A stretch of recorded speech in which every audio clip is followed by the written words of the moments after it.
Hello, and welcome to Based on a True Story, the podcast that compares your favorite Hollywood movies with history.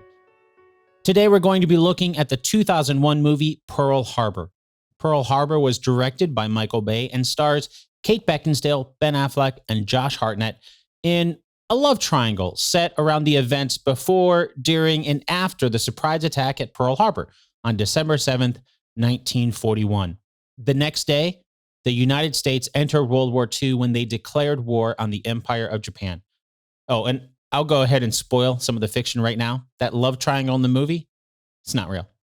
To help us separate fact from fiction in the film, I'll be joined by historian and author Marty Morgan, who has been on previous episodes of Based on a True Story to cover movies like The Longest Day, Saving Private Ryan, and of course, the HBO miniseries Band of Brothers and The Pacific, the latter of whom is also one of the numerous TV, film, and game projects that Marty has worked on. Before we chat with Marty, though, it's time to set up our game. 2 truths and a lie. If you're new to the show, here's how it works. I'm about to say 3 things. 2 of them are true. That means 1 is an all-out lie. Are you ready? Okay, here they are. Number 1, Pearl Harbor was not the only place the Japanese planned for the attack in Hawaii. Number 2, only 2 American pilots got into the air during the attack at Pearl, and they later went on to fly during the Doolittle Raid. Number 3, Kermit Tyler concluded the radar was observing B-17s and not Japanese aircraft about to attack. Got them? Okay, now as you're listening to our story today, your challenge is to find the 2 facts scattered somewhere throughout the episode. And of course, we'll do a recap at the end of the episode to see how well you did. All right, now it's time to connect with Marty Morgan about the historical accuracy of Pearl Harbor.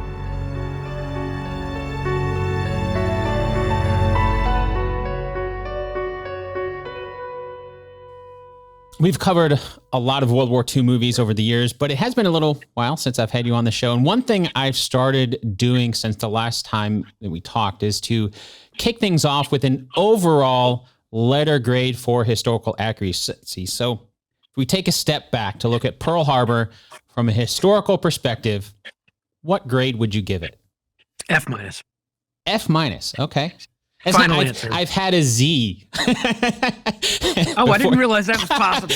I didn't realize it was an option either, but yeah, we're making it up. So I don't mean to be too cruel about the movie, but it doesn't take a scholar to recognize and observe that the 2001 motion picture Pearl Harbor had deep historical inaccuracies. It had, as an overall characterization of the film, it had a basic contempt for the actuality of the historical time period that it was presenting that shows through very painfully in all of the set piece elements of the story. And I've divided it into 4 set piece elements, and that's element number 1, which is the United States pre-war, sort of within a universe of U.S. Army fighter pilots. I would describe set piece 2 as the U.S. military, the U.S. Eagle Squadrons in service in the United Kingdom prior to Pearl Harbor. Set piece number 3 is Pearl Harbor. Set piece number 4 is the Doolittle Raid. And within the context of all 4 of those historical set pieces, there are, and again, I don't want to be terrible, but there are so many deep historical inaccuracies that were very clearly produced by a contempt for historical accuracy on the part of the filmmakers. I realize that those are some pretty powerful words, and those are fighting words. But I can't think of a more rational way of presenting it without engaging in histrionics. I am given to being a little histrionic about this movie from time to time, and the more balanced, level-headed side of my character has to take over for this setting to say that the movie it has created a legacy that's still with us today. And the unfortunate legacy of that is, the movie is recognized by posterity as being one of the biggest failures of historical accuracy that there's ever been depicted on the big screen.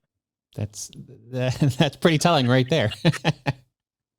Well, you mentioned the Doolittle Raid, and early on in the movie, we do see Alec Baldwin's version of Major Doolittle telling Ben Affleck's character, Rafe Macaulay, that only a few British pilots are all that stand between Hitler and total victory in Europe. And of course, we'll get to the Doolittle Raid itself later on. I was mentioning mostly Major Doolittle there. He's kind of introduced as a character here, because at this point, the movie doesn't really mention it by name, but the impression I got is that it's talking about the Battle of Britain. Doolittle mentioned something about how it's only a matter of time before the U.S. is pulled into war, and then Rafe has been accepted into what the movie calls the British Eagle Squadron, so he heads over to England. Did the U.S. military let their pilots go to England to help fight against the Germans? That's a hard. It's hard to say either yes or no to that, because there's. It would be wrong of me not to point out that the way that it's depicted in the movie is inaccurate.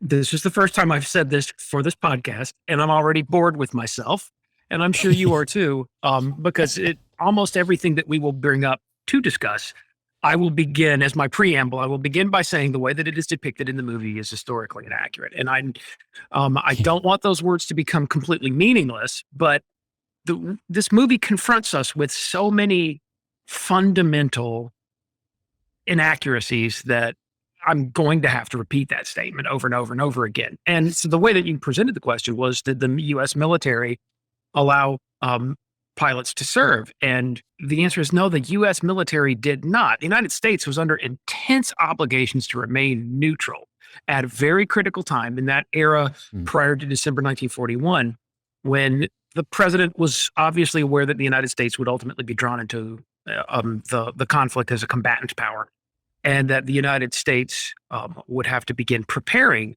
But he also understood that it was going to be necessary for us to maintain neutrality, or at least the theater of neutrality, as long as we possibly could, just by virtue of the fact that we weren't militarily completely ready for taking on three very powerful nations. And because of that, we had to adhere to strict standards of neutrality, and that meant that the United States military could not support the RAF's mission in attempting to fight off the Luftwaffe. The way that service in the Eagle Squadrons was elaborated was that sometimes people who had not even yet received flight training, they were forced to cross the border into Canada so that they could then present themselves at a recruiting station so that they could join the Eagle Squadrons. So they had to be fully, if they had been in the military, they had to be fully severed from that service at the time that they crossed the border to go to Canada to go to a recruiting station. So you had aviators, not a lot. The majority of the men who served in the Eagle Squadrons were not prior service military aviators, either in the Navy or the Army. The ones that did that, though, they had to be fully separated before their volunteer service in the Eagle Squadrons. It's depicted in the movie as, of course, Jimmy Doolittle is standing there, portrayed by Alec Baldwin. It's such a weird, like, elephant in the room now for Alec Baldwin to come up, because a point I frequently make about this is that there are a few acting performances in this film that I think are good. And I think Alec Baldwin's one of them. People will immediately howl because this is not the kind of character that Jimmy Doolittle presented. It's very much an Alec Baldwin being Alec Baldwin. And Alec Baldwin, I mean, I feel like we should now at least be honest with ourselves enough to recognize he's one of our greatest living actors. Something terrible happened. He's done forever now.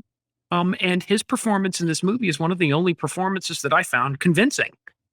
Anyway, but it's depicted as Jimmy Doolittle, portrayed by Alec Baldwin, going, your transfer came through to the Eagle Squadron, and off you go.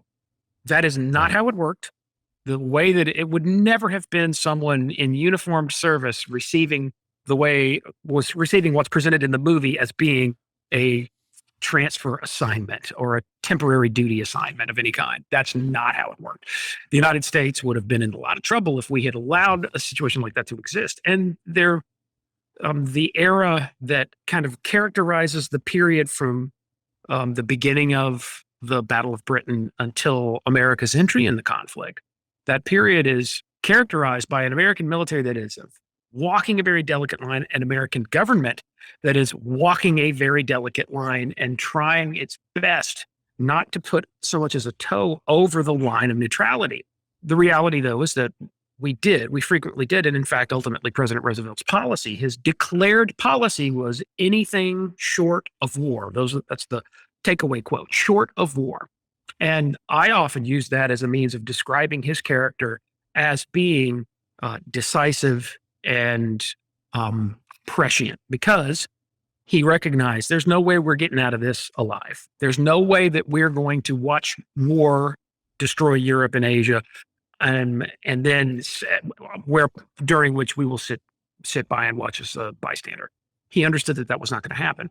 And the president understood also, I have a country that is not unanimously in support of being involved in another European war or another world war. And I also have a defense complex that is not prepared either. It's also often very troubling for me when conversations about this time period come up, because I find that a lot of mythology has crept into that thinking. And I should just make this broader point. That is that I find that mythology has crept into every corner of the subject in such a pronounced way, as the mythology becomes the dominant factor. And I'm going to give you one example from last month about the Eagle Squadrons. So I lead these tours in Europe every year. I had 2 years off because of COVID, and I got back to it just last month. So it was the first time, for example, that I was in Normandy for the D-Day anniversary since 2019. And it was, 2020, D-Day 2020 was the first time that I wasn't in Normandy on the anniversary, 26 years.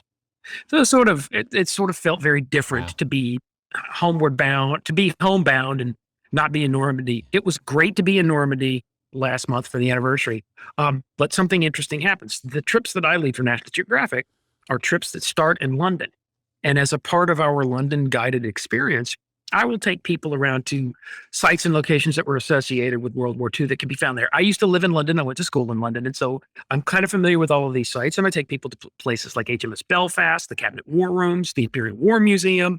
We take a trip up to Bletchley Park to talk about code breaking, during which people only want to ask me about The Imitation Game, movie we should talk about at some point. Because when I was at King's College, I specialized in Bletchley Park intercepts of U-boat transmissions. And when the movie came out, I kind of liked that movie. That movie is absurd. I actually talked to Mark, who runs the podcast for Bletchley Park about that. Yeah, so it's fascinating to learn all about going on there.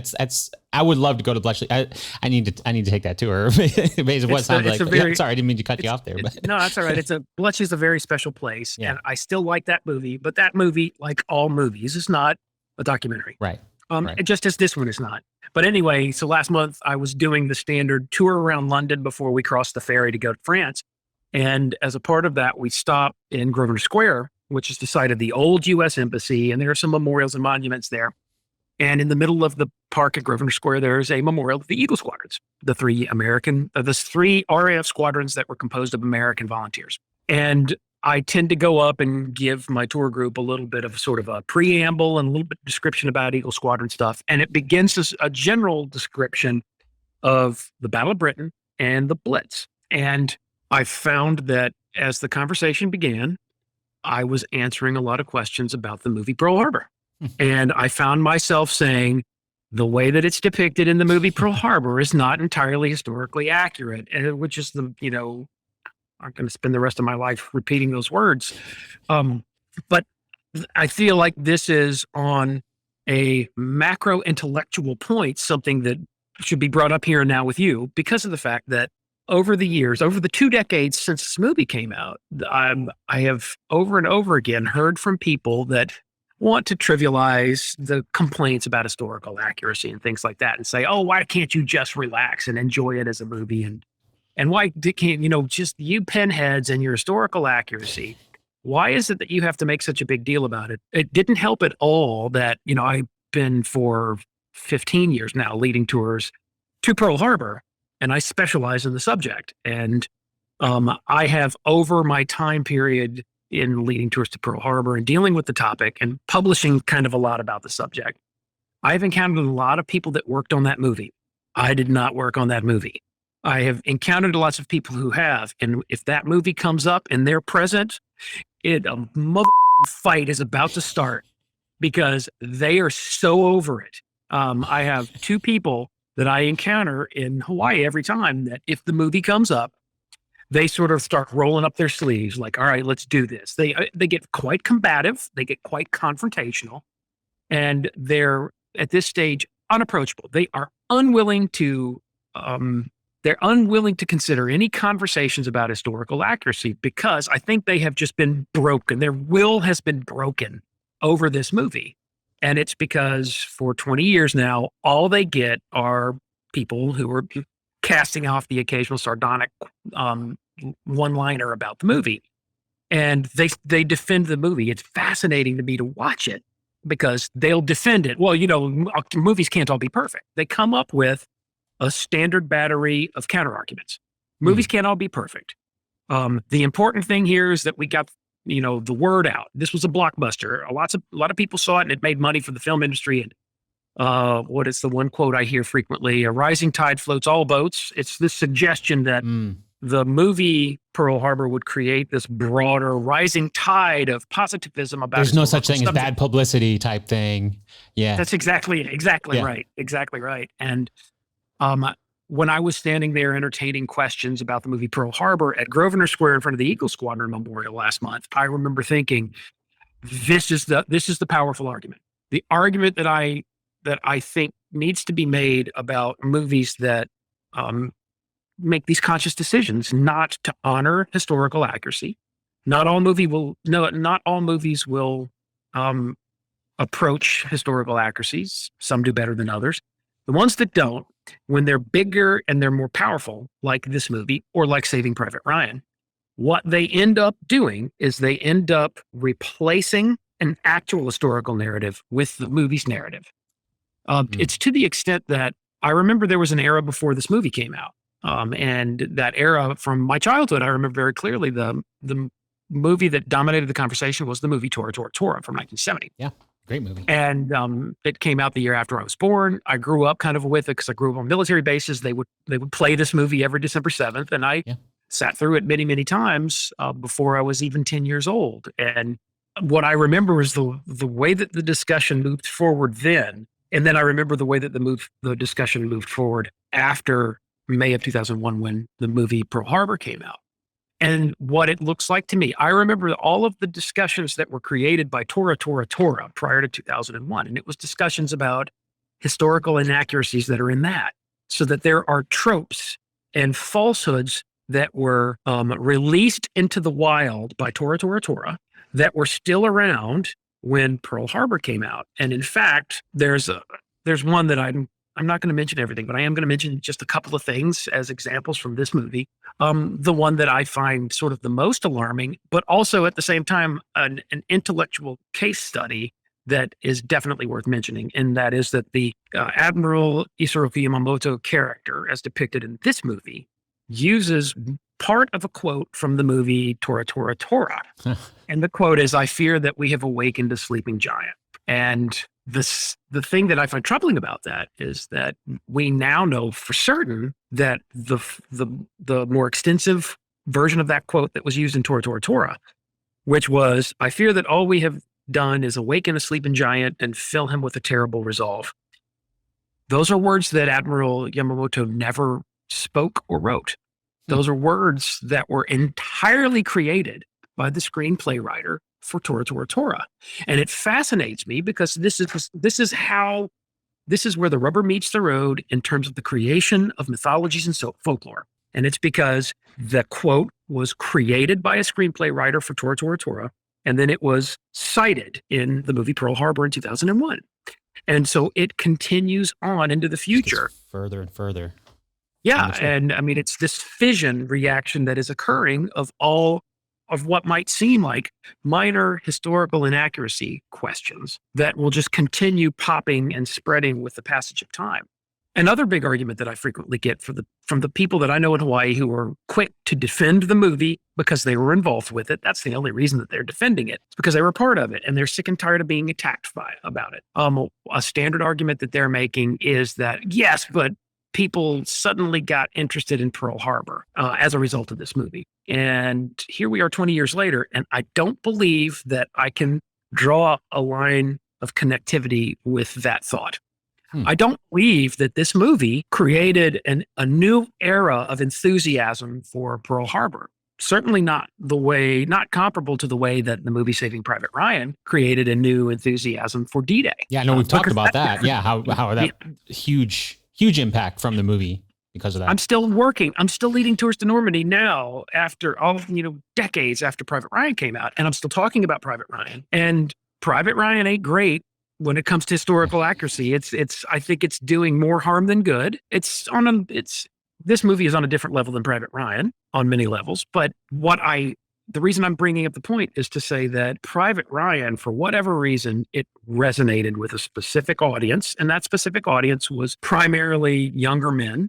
It created a new era of World War II reenacting that didn't exist before. It created an enormous amount of enthusiasm. And that's in many ways still with us today. I don't think Pearl Harbor did that. Yeah, it's fascinating to kind of compare those two and how I guess that quote, that's a great point there that, you just this movie and then based on that. And then it kind of makes me wonder if that quote is always going to be tied to Pearl Harbor, to the event, and people are just going to continue to make anytime any other movies that are made in the future, if they're going to continue to include things like that quote and just get further and further and further away from that path, like you were talking about. It's definitely cited endlessly even now, to the point that from the perspective of the bottom feeding tour guide that leads tours on Oahu that explores December 7th as a general subject, I can assure you that every single tour that I lead in Hawaii, someone will inevitably, they spend a lot of time listening to me telling stories, and I think people get a little weary of the one-sidedness of that. They get a little tired of the presentory quality of the tour guide that's going here and this and here and that and here and that. And they'll eventually, sometimes they like to toss in a little, hey, here's a little fact that I know. And the one that gets tossed in the most is, I fear that we've awakened a sleeping giant and filled him with a terrible resolve. It's forced me to adopt a personal policy. And the personal policy, for years before the adoption of my personal policy, I used to go, well, actually, and I used to do that one thing that nobody ever wants to hear. Nobody ever wants to hear some pinhead that goes, well, actually, that was created entirely by, and the person that created that line ultimately then went on to describe how he created that line because he needed something to close out the movie. And that was the perfect way to do it. And he was inspired by a few things that Yamamoto actually said and actually wrote, but those words Yamamoto did not say or write. People don't like to have the tour guide just sort of slam dunk them like that immediately. And so the personal policy I have adopted is that when it comes up, I will often either just not acknowledge the statement and look away where I obviously am reacting in a non-committal way, and I move on to where it's very, very obvious that something's going on. Or I will say, hey, if you would like to know more about that quote, I have done a little bit of writing on the subject. Just let me know. And when I present it like that, that's just easy. I'm baiting people I'm baiting the fish up onto the boat when I do that, because they immediately go, well, what are you referring to? And then I'll go, well, actually, and then I'm right back to where I started with. So what I am attempting to do more and more now is just to not acknowledge it. And what I have learned is that I know what the world wants and what the world doesn't want. And what the world doesn't want is what I have to say about this Pearl Harbor quote. What the world does want is the quote. I mean, it is a great quote. I mean, even if it's fictional, it is a great quote. I will give them that. It's a great way to end the movie. That's for sure. Perfect way to end a movie. Speaking of things from the Japanese perspective, in Pearl Harbor, the first time that we see things from the Japanese military's perspective is a discussion about how war is inevitable. The Americans have cut off the oil that's their lifeline. They only have enough for 18 months. So war is the only option from their perspective. And so a massive sudden strike to wipe out the American Pacific Fleet in a single attack at Pearl Harbor is the only way that they can succeed. And that's basically how the movie sets up the decision to attack Pearl. How well did the movie do explaining the reason for that attack? C-. It's a decent example of exposition. There's a lot that's got to be threshed out through this little section of its dialogue. And also the scene you're referring to is the scene that of all scenes in this movie, it has a cringe factor that I put right up there with, the scene when the pilots are getting their inoculations from this little girl squad, the nurses. Yeah. And it is as if it was written by children in terms of the way that it's set up, and everyone is a complete caricature. Everyone is a complete ridiculous, laughable cliche. The dialogue's awful. That scene, the proposal scene, a couple of other scenes in the movie, but the scene where there's this exposition about why we must do this is so very odd and uncomfortable for me to sit through, because they filmed it at Fort MacArthur at San Pedro and the Los Angeles area. And the way that they set the place up, just because it has sort of a military look about it, but it's set up as this very peculiar outdoor meeting. They were outside. I was wondering, why do they meet outside? All these, okay, I guess they just have their meetings outside. It's nice weather, I guess.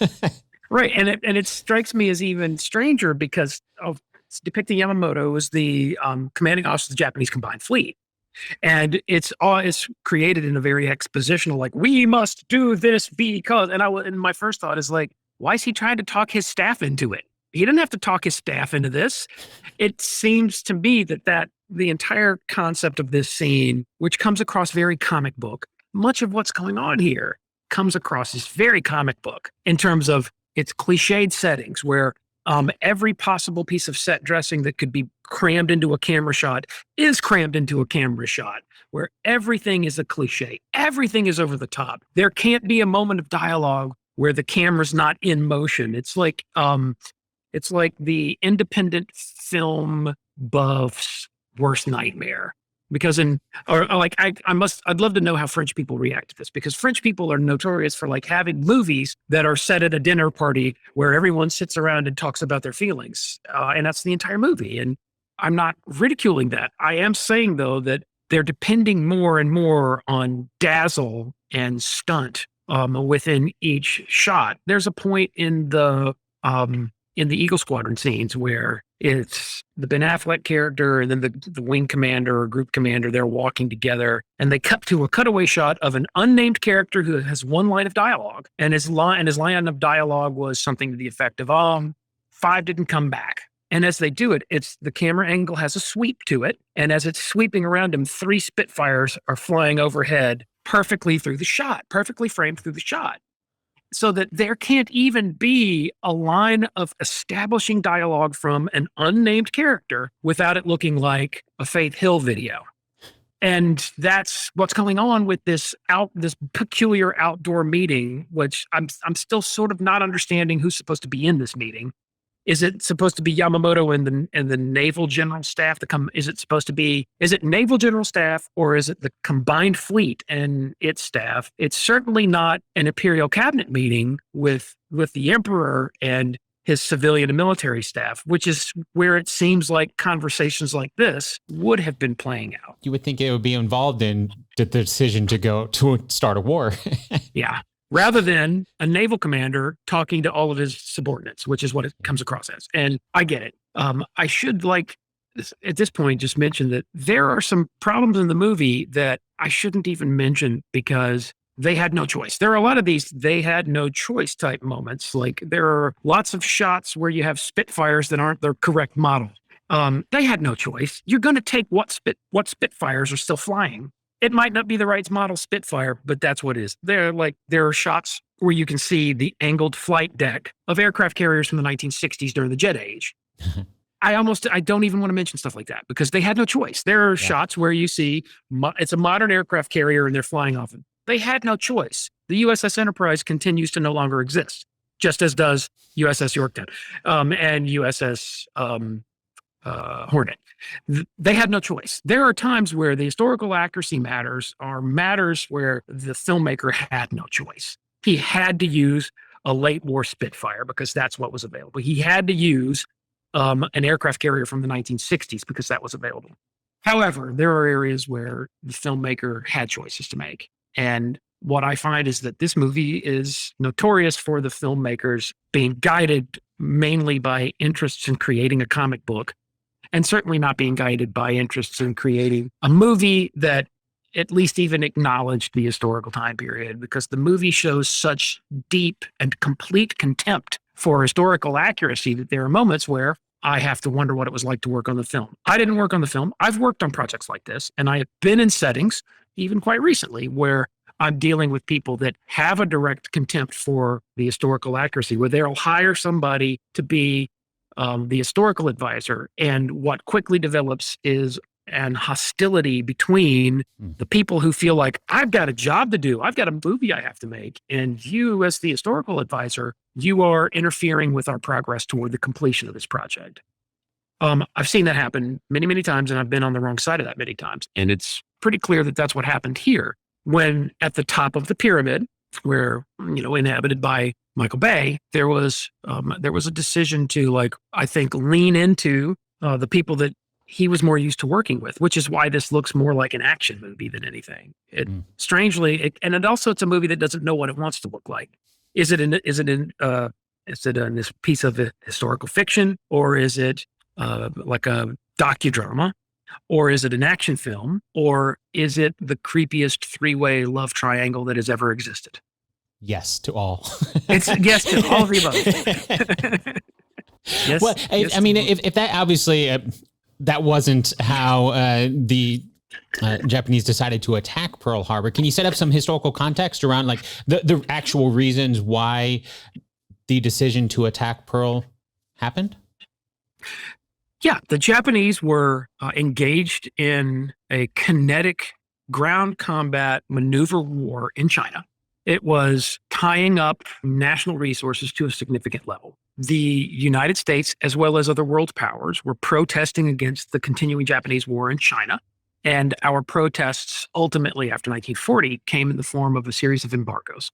And the embargoes had a very negative effect. It's funny to be narrating this here in 2022, when I could just as easily be describing something that's happening on the other side of the world right now. But the Japanese had been cut off basically from North and South America, not all of South America, but North America and Europe, because of the war that they were fighting in China. The Japanese were painfully feeling the embargoes, particularly of oil and then ultimately steel. Because the Japanese home islands are home islands that are rich in certain things and scarce in others. The home islands are scarce in terms of oil, tin, and rubber resources, as well as steel. Since those resources that's a laundry list of the most important items that a military needs, the Japanese were, in the era of the sanctions that were imposed upon them by specifically the United States, the Japanese began looking around the neighborhood that surrounded them in Asia, and they designated an area immediately to the south of the extent of the Japanese Empire. The extent of the Japanese Empire at this stage was the island of Taiwan, Formosa, which was annexed into the Japanese Empire. It would ultimately be annexed into the Japanese Empire. The Japanese recognized that a zone existed to the south in the Dutch East Indies that was where these resources were abundant. And the Japanese understood that an attack toward the south that could take control of this resource zone, as they designated it, would allow the Japanese themselves to maintain control over resources that they needed to win the war in China. And because of that, they were in the position of needing those resources because they had been cut off from those resources. There was a great irony in 1937, when the Japanese dramatically escalated the war in China with an attack on Shanghai. There was an irony to the fact that there were American warships in port at Shanghai, and American warships that were ultimately affected by the Japanese expansion of military activity. and that the Japanese were firing shells that came from steel that they had purchased from the United States, and they were flying aircraft that were powered by petroleum products that had been imported from the United States. And so the United States understood very well that when the Japanese began the major escalation of the war in China, that a great way to restrict and limit that ongoing war was to cut the Japanese off from the resources that they needed. So we cut them off. They began looking toward a replacement. They realized that just to the south in the Dutch East Indies, that there was a resource zone where these resources were abundant. And the Japanese realized that if they launched an aggressive military campaign to take control of the resource zone, that would then provide them with the tools and the resources that they would need to win the war in China. The only problem was that snatching the resource zone was going to be complicated because it would require the Japanese to begin war with not just the Americans, but the British and the Dutch as well. So the Japanese understood that, well, when we make our move, when we attempt to capture the resource zone, the American Pacific Fleet is going to interfere with us. The United States will probably declare war, and the United States is an extremely powerful modern Navy. Typically, people like to imagine that the American military during the Great Depression was one that was starved of everything that it needed, one that was weak, when in reality, only parts of the American military were like that. The United States Navy was one of the best navies in the entire world. It had what I would consider to be, in 1937, the most advanced fleet air arm of any navy in the world. Now, the Japanese would quickly pass us, but we were nothing to sneeze at the time. And the Japanese understood that the American Navy would be in a position to interfere with their expansion to the south, and that when the Americans attempted to attack as the Japanese reached for the resource zone, the attack would come from a series of island outposts that would lead ultimately to the Philippines, and that the Philippines would be a major node for the American military to interfere with the Japanese military's campaign to capture the resource zone in the Dutch East Indies. And that the island outposts linking it all together were places like the territory of Hawaii and Guam. And so as the Japanese imagined launching this offensive, which they would ultimately refer to as the centrifugal offensive, they realized that it was going to require them to conduct a series of preemptive attacks that were designed to prevent the United States Navy from interfering with them as they pushed south to the Dutch East Indies. As time has gone by, we tend to focus on what happened on the island of Oahu on Sunday, December 7th, 1941, where the Japanese conducted an attack on not just Navy facilities, but Army, Marine Corps facilities as well. They basically conducted attacks on all military installations on the island of Oahu. Pearl Harbor is only one of 14 different military installations that came under attack that day. It's the one that stands out as the most memorable because of the fact that the battleships were there, and battleships like Oklahoma and Arizona, that we suffer so terribly with the loss of those ships, and we experienced such high loss of life. Over 1,100 on Arizona, over 400 on Oklahoma, and that's why I understand why we focus on Pearl Harbor itself. But that neglects the fact that the Japanese attacked other parts of the island that day, and that the Japanese also, within the framework of a simultaneous attack, launched attacks against Guam and the Philippine Islands, as well as Midway and then eventually Wake. The Japanese attacked many other places that were outside of American overseas holdings as well. And all of this was done to preempt an American military response to this major escalation of the war in Asia. Okay. So it was kind of centered around oil, and oil centered around the resources that they knew that they were going to need. Yeah. And in that respect, the movie does not present an inaccurate it's just summary. Extremely simplified. The movie did it. The movie did it far more concise than I just did it. But the college professor part of me comes through every single time, and I can't help myself. However, I understand why filmmakers sometimes struggle with moments like this, because that little monologue that I just provided about why Japan conducted the attack, what was that, 3-4 minutes long, maybe 5? I don't know. I lost track of time. But filmmaker can't just have 5 minutes of developing, we're going to do this attack because of this reason and that reason and that reason. And the filmmakers have to do it very quickly. I understand that. And the scene's not bad. It's the part that I just can't get over is, why are they outside? Why are these like sort of waving banners out there? And there's a battery at Fort MacArthur that's called Battery Osgood Farley. And it's a concrete battery that was covered with earth. So it looks like a hill. And then they just have like 2 sentries with rifles standing on that hill. And I'm like, it's very weird. None of it makes sense. It all feels very contrived.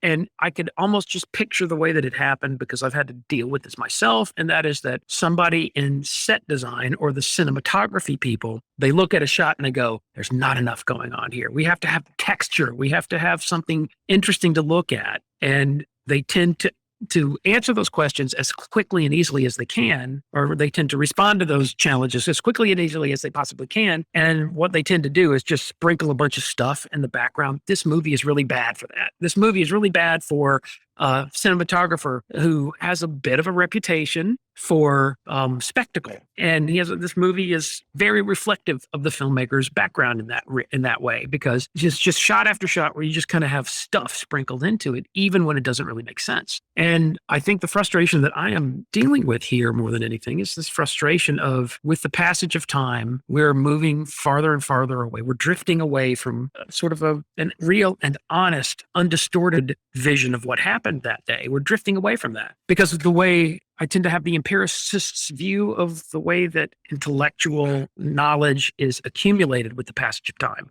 And it's looking more and more like my view is the incorrect view, because my view has always been, well, with the passage of time, and we get further and further away from an historical moment, from the moment that it begins. When it began on Sunday, December 7th, 1941 at Pearl Harbor, it was first the news media trying to make sense of what happened. And then the military tried to make sense of it. And the military has operational security concerns, so the military can't really talk about it. The news media steps in. You get sort of a flamboyant and reporter's version of the story. And I have always thought in sort of the formulaic way that, okay, well then with the passage of a few decades, you get to a point where we're bringing the event into greater focus, because more and more you're getting people like me who spend a lot of time studying a subject, and we're reading more and more from a body of literature that's getting broader with each passing year, where I have the mistake of assuming that every year is going to provide a harvest of new, intellectually worthwhile and useful books about December 7th. And that all of these things, as they flow together, they will give us a clearer picture of what happened. And that picture will only get clearer and clearer and clearer with the passage of time. And that ain't what happens. What's happening is the opposite of that. The farther we get away from the moment, the more distorted it's getting. There was a period where I think it was brought as much into focus as it possibly could. And that was in the 1970s. And that was because there were still so many living participants. I mean, almost everybody that was there were still plenty of people still alive who experienced December 7th. And this movie being made in the way that it was, being the movie that it is, it could not have been made in 1970. The only movie that could have been made in 1970 was Tora, Tora, Tora, which, although it has historical accuracy problems, it is far, far, far more accurate than this movie is. It's also very slow moving. It's this slow burn with a lot of background, a lot of development. There's inaccuracy in there, but there's more accuracy than inaccuracy. And they could not have made something outrageous like this then, I think, because there were too many survivors around. When this movie came out, there were survivors around, which brings me to the point about Glenn Brazel. So my late uncle, Glenn Brazel, volunteered for the United States Army from Mobile, Alabama in 1938. He volunteered specifically to serve in the Hawaii division that was being formed by the United States Army at the time. And that ultimately resulted in him completing basic training and being transferred to the territory of Hawaii. He was then assigned to D Company, the 27th Infantry Regiment of the U.S. Army's 25th Infantry Division. He was based at Schofield Barracks on Oahu. And he was on the island on December 7th. He was Army, so he wasn't down at the harbor. He was on the island. He saw interesting and fascinating things that day, but he wasn't at the harbor. When I was a kid, growing up in this era when there was still sort of a hangover from the movie Tora, Tora, Tora, a movie that I kind of consumed a lot of when I was a little kid. And then I was around Uncle Glenn, who was actually there. And that poor man spent a lot of time being interrogated about December 7th by me from about 45 years ago when I was a little kid. And I had this experience in my youth of being raised in the company of somebody that was there that day. And it led to later in life when I was an adult and I was intellectually interested in this subject matter. I spent time with him. I interviewed him. I did a lot of work with him, and we had a strong relationship, and he inspired me to a really important level toward a better understanding of what happened on December 7th. The unfortunate thing that happened was, so my Uncle Glenn was still alive in 2001 when this movie came out. I was working at a museum here in the New Orleans area at the time, and it was decided, they did this with Band of Brothers too, and that is that they had a premiere event for Band of Brothers on Utah Beach in Normandy, and they had a premiere event here associated with the museum. The same thing was done for Pearl Harbor. And because of that, they wanted to invite Pearl Harbor veterans to come. That kind of landed on me as a responsibility. And I was like, well, my uncle is still alive. He lives in Mobile. He could drive over for the night. And I got a hotel room for him, and I invited him and his wife to come over to go with me to this premiere event. And I promise you, I don't know if it was 10 minutes or 15 minutes in, but it was somewhere around there that I was like, oh my God, what have I done? And I was sitting next to him, and I just kind of kept looking awkwardly over at my Uncle Glenn. And mercifully, at some point before the attack, he just kind of went, and he passed out and he fell asleep.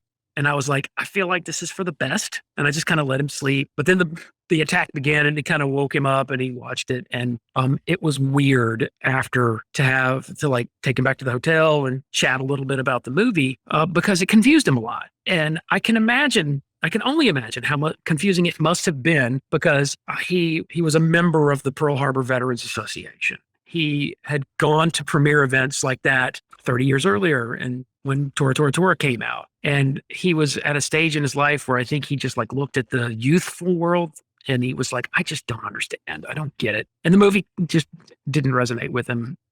Veterans were pretty vicious about this movie when it came out because of the historical inaccuracy problems. We're flirting with some of it. I gave a broader F- grade right at the beginning of this. But since you brought up the meeting during which there's the exposition about why Japan has to attack the United States, I wanted to mention two things if I could. And number one is that scene was necessary. 20 years ago, it's much, much worse now, but 20 years ago, people needed to have it mansplained to them because the newer generation of people with lower levels of historical literacy were going to be seeing this movie. And I don't think it was necessarily wrong of the filmmakers to realize, listen, we have to explain this to everybody. Otherwise, people will be like, why are they doing this? Because we're moving through an era when historical literacy is declining. 20 years ago, I can see now when I look back to when I went to the premiere event for this movie, I can see the extent to which historical literacy was on the decline. I was at that point in my 30s, and I was a big fanatic about anything related to Pearl Harbor. Of course, partly because of the fact that I was, and I had just recently finished my master's degree in history before this movie came out. I was working at a museum about World War II, and my uncle was there. I was not like your average bear in terms of an interest in this subject matter. Almost everybody else had a significantly lower enthusiasm level than I did. I'm not speaking down like they weren't smart enough. I'm saying that they probably were a little aware that there had been a December 7th, and they realized that it was important, but they didn't have this broad, sensitive, meaningful understanding of it. It was a process of ongoing historical superficialization was already at work 20 years ago to the point that this scene was necessary. We had to explain to people in a way that Tora Tora Tora just didn't have to. Tora Tora Tora, by the 1970s, there were still so many living people, and they were still living, and they were still working. Some of them were still in the Navy, most, not very, very few, but some of them still in the military. For the most part, it wasn't necessary to go through long expositions about why Japan attacked America. In 2001, it was necessary. And you can only imagine if this movie had to be made today, the extent to which exposition would be required. Since I just said that, I just, coughed up the words, if this movie was made today. I've watched it a few times this week to prepare for this conversation. It's been kind of a long time since I looked at the film, but in watching it, I'm over and over again like, this movie couldn't be made today. for a number of reasons that we don't have to go into. But like the number one thing to me that really stood out was the use of a racially condescending pejorative that is just sprinkled throughout this movie in a way that you would never get away with in 2022. And it's the word jab. That is, it has been elevated in broader ethnocultural understanding as being equivalent with the N-word as a pejorative that is functionally unspeakable in public today. But when this movie was made in 2000 and 2001, that was a word that was in a part of sort of the vulgar, the common vulgar of everyday usage, to the point where you don't see spasming and bending and flexing to get around the word like you would today. I also feel like there are a lot of gender roles and the way that they're depicted, and also race and the way that it is depicted here is it feels very jarring to be in 2022 and look back at this movie from 2001 and see the way that some of these depictions and portrayals were presented publicly. In one way, I would mention Cuba Gooding Jr.'s character in the film, Doris Miller. The movie uses the name Dory instead of Doris. And we understand now that he did not go by Dory. His name was Doris, and his family called him Doris. The people that served with him called him Doris. There's still an argument about where Dory came from, but here's what I think. Not that you asked me, but what I think is that a common practice at the time was that African-American men were often not using an adult version of their name. The example that I use most frequently is that the name William is extremely common for white men and African-American men in the United States. It was very common 80 years ago during World War II. When you see African-American soldiers who were killed in action in Europe, if their name was William, you do not see William on their headstone. You see Willie. It is a racial condescension that was a product of the era of the Great Depression. It was a product of the era of the Jim Crow South, whereby even adult men named William were not referred to using the adult version of their name, but using the child's version of their name from their youth, using Willie instead of William. What I believe probably happened with Doris Miller is that ethnocultural reality from the time period took over, and you'll see the contemporary written reports, they're referring to him as Dory. It could have been done for another number of reasons. I don't believe that was the case. I believe it was sort of an indication of the way that race was elaborated within the greater context of the United States in the 1930s and 40s. He's referred to as Dory in the movie. And if the movie was remade today, I don't think they would do that. I didn't mean to get off on a tangent about that, but the bigger point that I was attempting to make there was that this is a movie that wouldn't get made today. And if it was made today, it would be very different. And it's strange now to look back 20 years on it and see the way that it had to be sort of a new, superficialized and dumbed down version of events for a viewing audience that was being allowed to drift more and more away from the historical fact. And rather than just being a cranky old man that moans and complains about it, I should recognize that that's a process that I believe is probably inevitable. That with every historical event, there's going to be a point where the drift becomes very pronounced. And that's typically the point at which the veterans are gone. So that, like, I remember the bicentennial of the American Revolution. And when it happened, I was a kid and I was at school, and I therefore got dragged along to go see a bunch of Revolutionary War battlefields. And there was like a lesson plan I was in 4th grade, maybe 5th grade at the time. There was a lesson plan for how you teach the revolution to young people. And I look back on that sort of critical moment in my youth where it was a public education to somebody who wasn't really a history fanatic yet. And the way that I interacted with the bicentennial at a point at which the subject was being privileged among other historical subjects by virtue of the fact that it was the bicentennial. And the version of the American Revolution that was served to me as a 4th grader in 1976 I just led last year an American Revolutionary War tour. This is something that I also do. I did more of it during COVID because I couldn't leave the country. But the version of the American Revolution that was available to me as a 4-year-old in 1976 is very, very different than the version of the American Revolution that I know now as someone who studied American history and studied specifically American military history. I understand that the point at which I entered that historical continuum as a 4th grader in 1976, the point at which I entered that part of the conversation was a point at all of the veterans were long gone and gone by more than a century. And that the way that it was taught to me necessarily meant that there had to had to be a lot of exposition.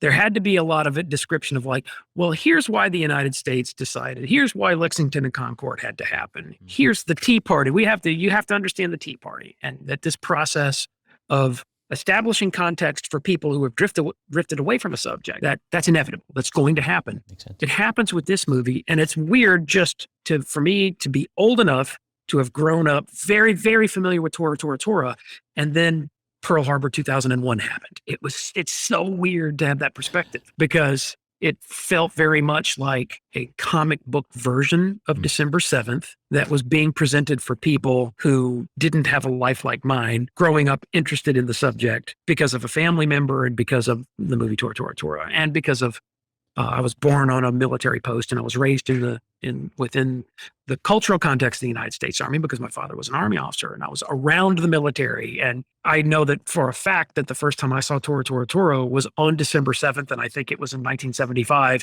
And it was at the Post Theater because that's what you do on the anniversary is you show every year on June 6th, they would show The Longest Day. Every year on December 7th, they would show Tora. I'm not sure that Post theaters today are showing Michael Bay's Pearl Harbor every December 7th. I'm not convinced that that's happening. Yeah. I don't know. I would guess not. Well, we talked about some of the context from the Japanese side, and in the movie, there is discussion between Admiral Kimmel and an analyst there where from the American side, and the analyst suggests that there's no need to be concerned about an attack at Pearl. The water's too shallow for an aerial torpedo attack. And not only that, but it's surrounded by subnets. The only thing we really have to worry about here is sabotage. And don't worry, we've bunched the planes together to make them easier to protect. The movie explains that distance is an ally. And then, of course, the movie cuts to the Japanese saying, hey, we've accounted for the shallow harbor by attaching wooden fins to the torpedoes. Are those some of the reasons why the U.S. Navy didn't expect an attack at Pearl, and then how the Japanese were able to plan for it anyway?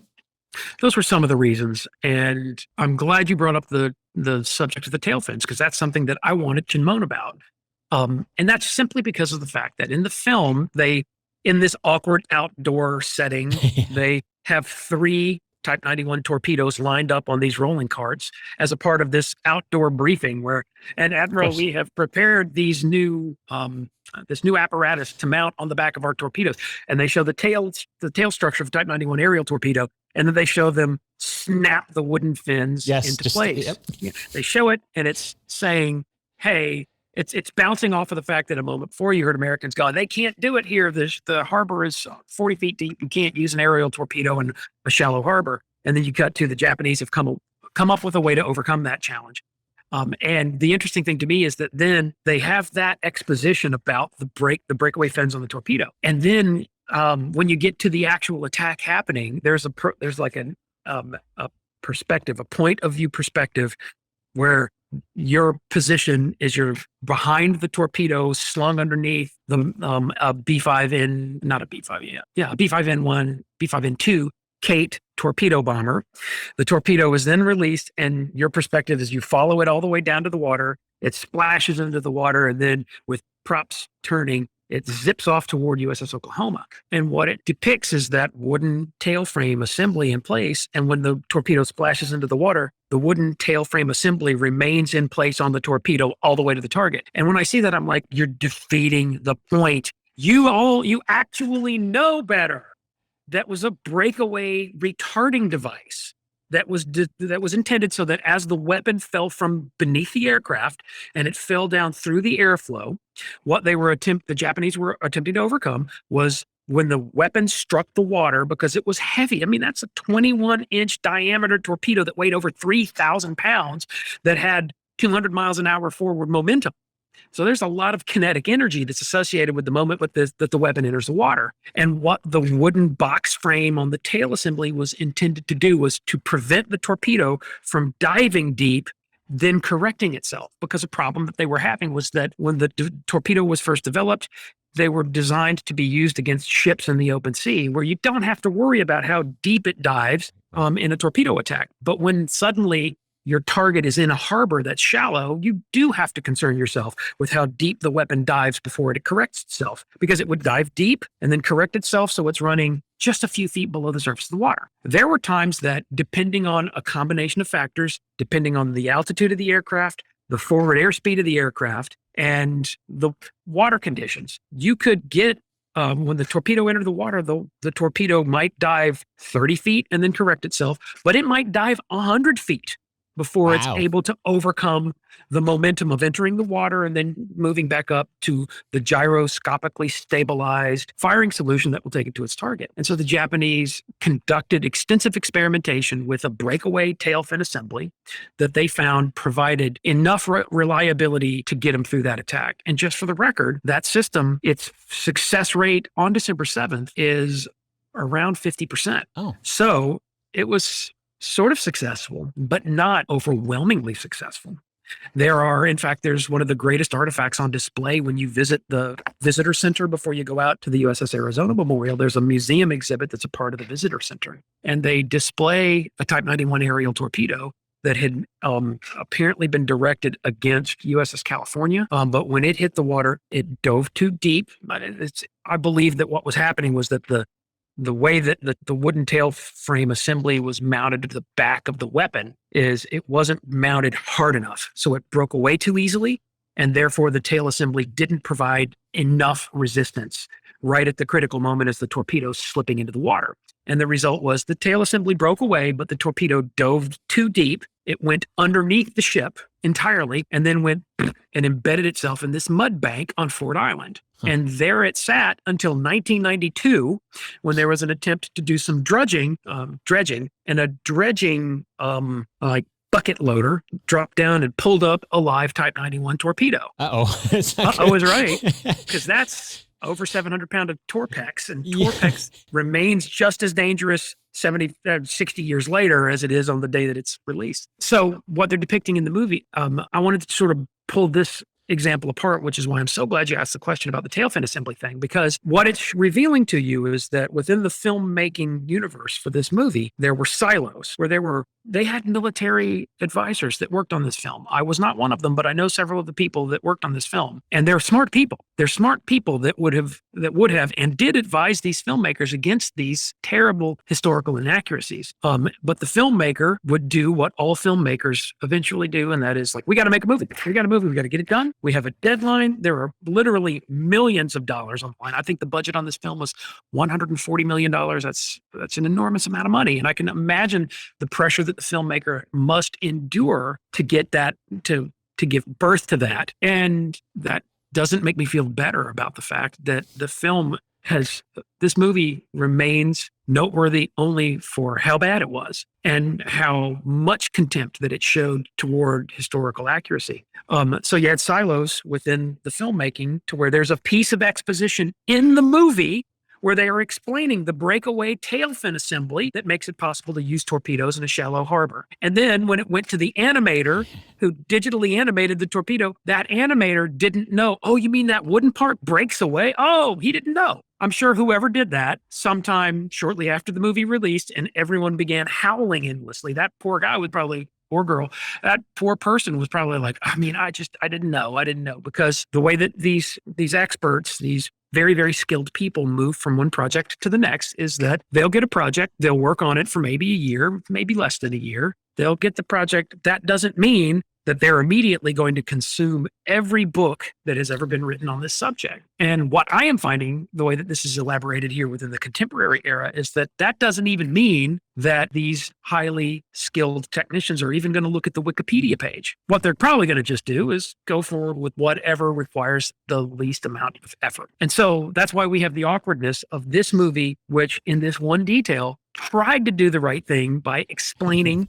the way that the Japanese sort of ingeniously came up with a method for overcoming the deep dive, the depth of dive on the torpedoes. And that's explained in one scene. And then 40 minutes later in the film, it's the meaning and the point is completely lost by the way that it was animated by somebody that was sitting in a studio, not somebody that was involved in principal photography, but somebody in the edit that was doing digital animations. The reality here is very fascinating because the Japanese did come up with a method that was sort of successful. It sort of failed a little bit too. And there were so many variables associated with of achieving a successful torpedo attack in the shallow harbor with the Type 91 aerial torpedo, because what it did was it required the aircraft carrying the torpedo to get to the lowest possible altitude, because when you compress the altitude, the weapon is falling a shorter distance. Therefore, the weapon is generating less centrifugal forces. It's not centrifugal force, but it's developing less speed. It has less time to develop speed on its way to the water.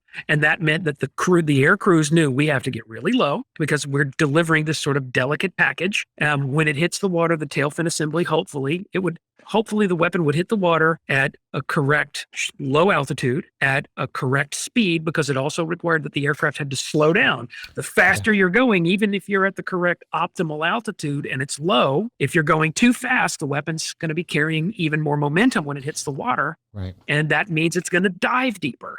And so the result is that the Japanese delicately had to balance these factors. And I know that this must be miserable for you to sit through it right now, but there's light at the end of the tunnel, because there's a point to be made about this very subject that says something spectacular about what happened on Sunday, December 7th, 1941. And that is that the Japanese had this very well laid out plan, and the whole thing went to hell the second it started. The Japanese plan, as time has gone by, we have tended to recognize the Japanese came up with this ingenious plan and carried out a successful attack. And it was an ingenious plan, and it was so poorly executed that they made an absolute mess of it. The successes that they did achieve, and that in terms of sinking, damaging ships, and killing people, those successes, everything occurs within the first 15 minutes. After the first 15 minutes, the Japanese they're getting very, very little return for their investment, until the point where they finally disengage and the aircraft fly back to the fleet, and the fleet makes a run for it. But during this first 15 minutes, which is when you have, I think it's 48 aircraft carrying Type 91 aerial torpedoes, about half of them work.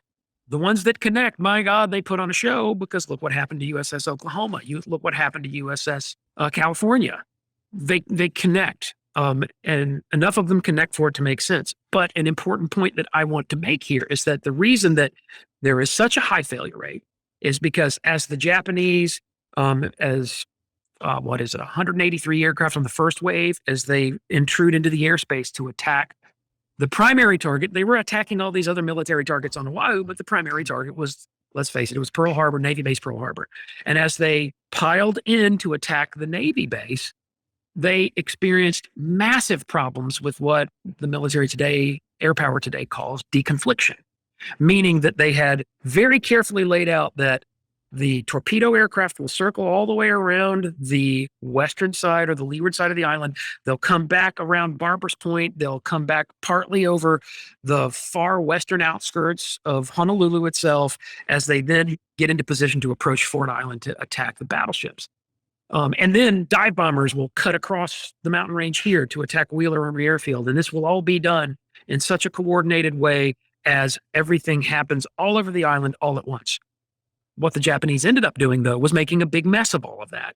And it was to the point that there were torpedo bombing aircraft, in other words, B-5N2 Kate torpedo bombers, that were lined up to attack. That would be the west side of Ford Island, where USS Utah was and USS Raleigh were. And those aircraft were looking for aircraft carriers.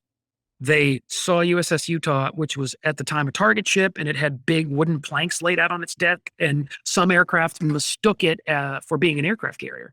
And they attacked it. Some other aircraft at the last minute went, wait a minute, that's not an aircraft carrier. And so the pilots cheated around to the south going, I brought this torpedo a long way from Japan, and I'm supposed to throw this thing at an aircraft carrier. And so their instinct was like, all right, not here. That's not an aircraft carrier. I'm supposed to hit aircraft carriers. They flew south around the southern end of Ford Island, and then they were going to come back up to the other side of the island, which would be the eastern side where Battleship Row was, looking for aircraft carriers. And the result was that you had aircraft that had flown all the way around Barbers Point. They were in position to release against, so I'm going to do it like this. They were in position to release against Battleship Row. And right at the point when they were lowering their altitude pulling back on the throttle to bleed off a little bit of forward airspeed, getting into the position to drop the torpedo so that the torpedo had the greatest possible chance of connecting with its target. Right at that moment, suddenly friendly aircraft flew straight in front of them right across their flight path. And it was because of this mix-up. And it caused a few pilots to go, oh, well, crap, now I can't do it. They've totally spoiled my lineup.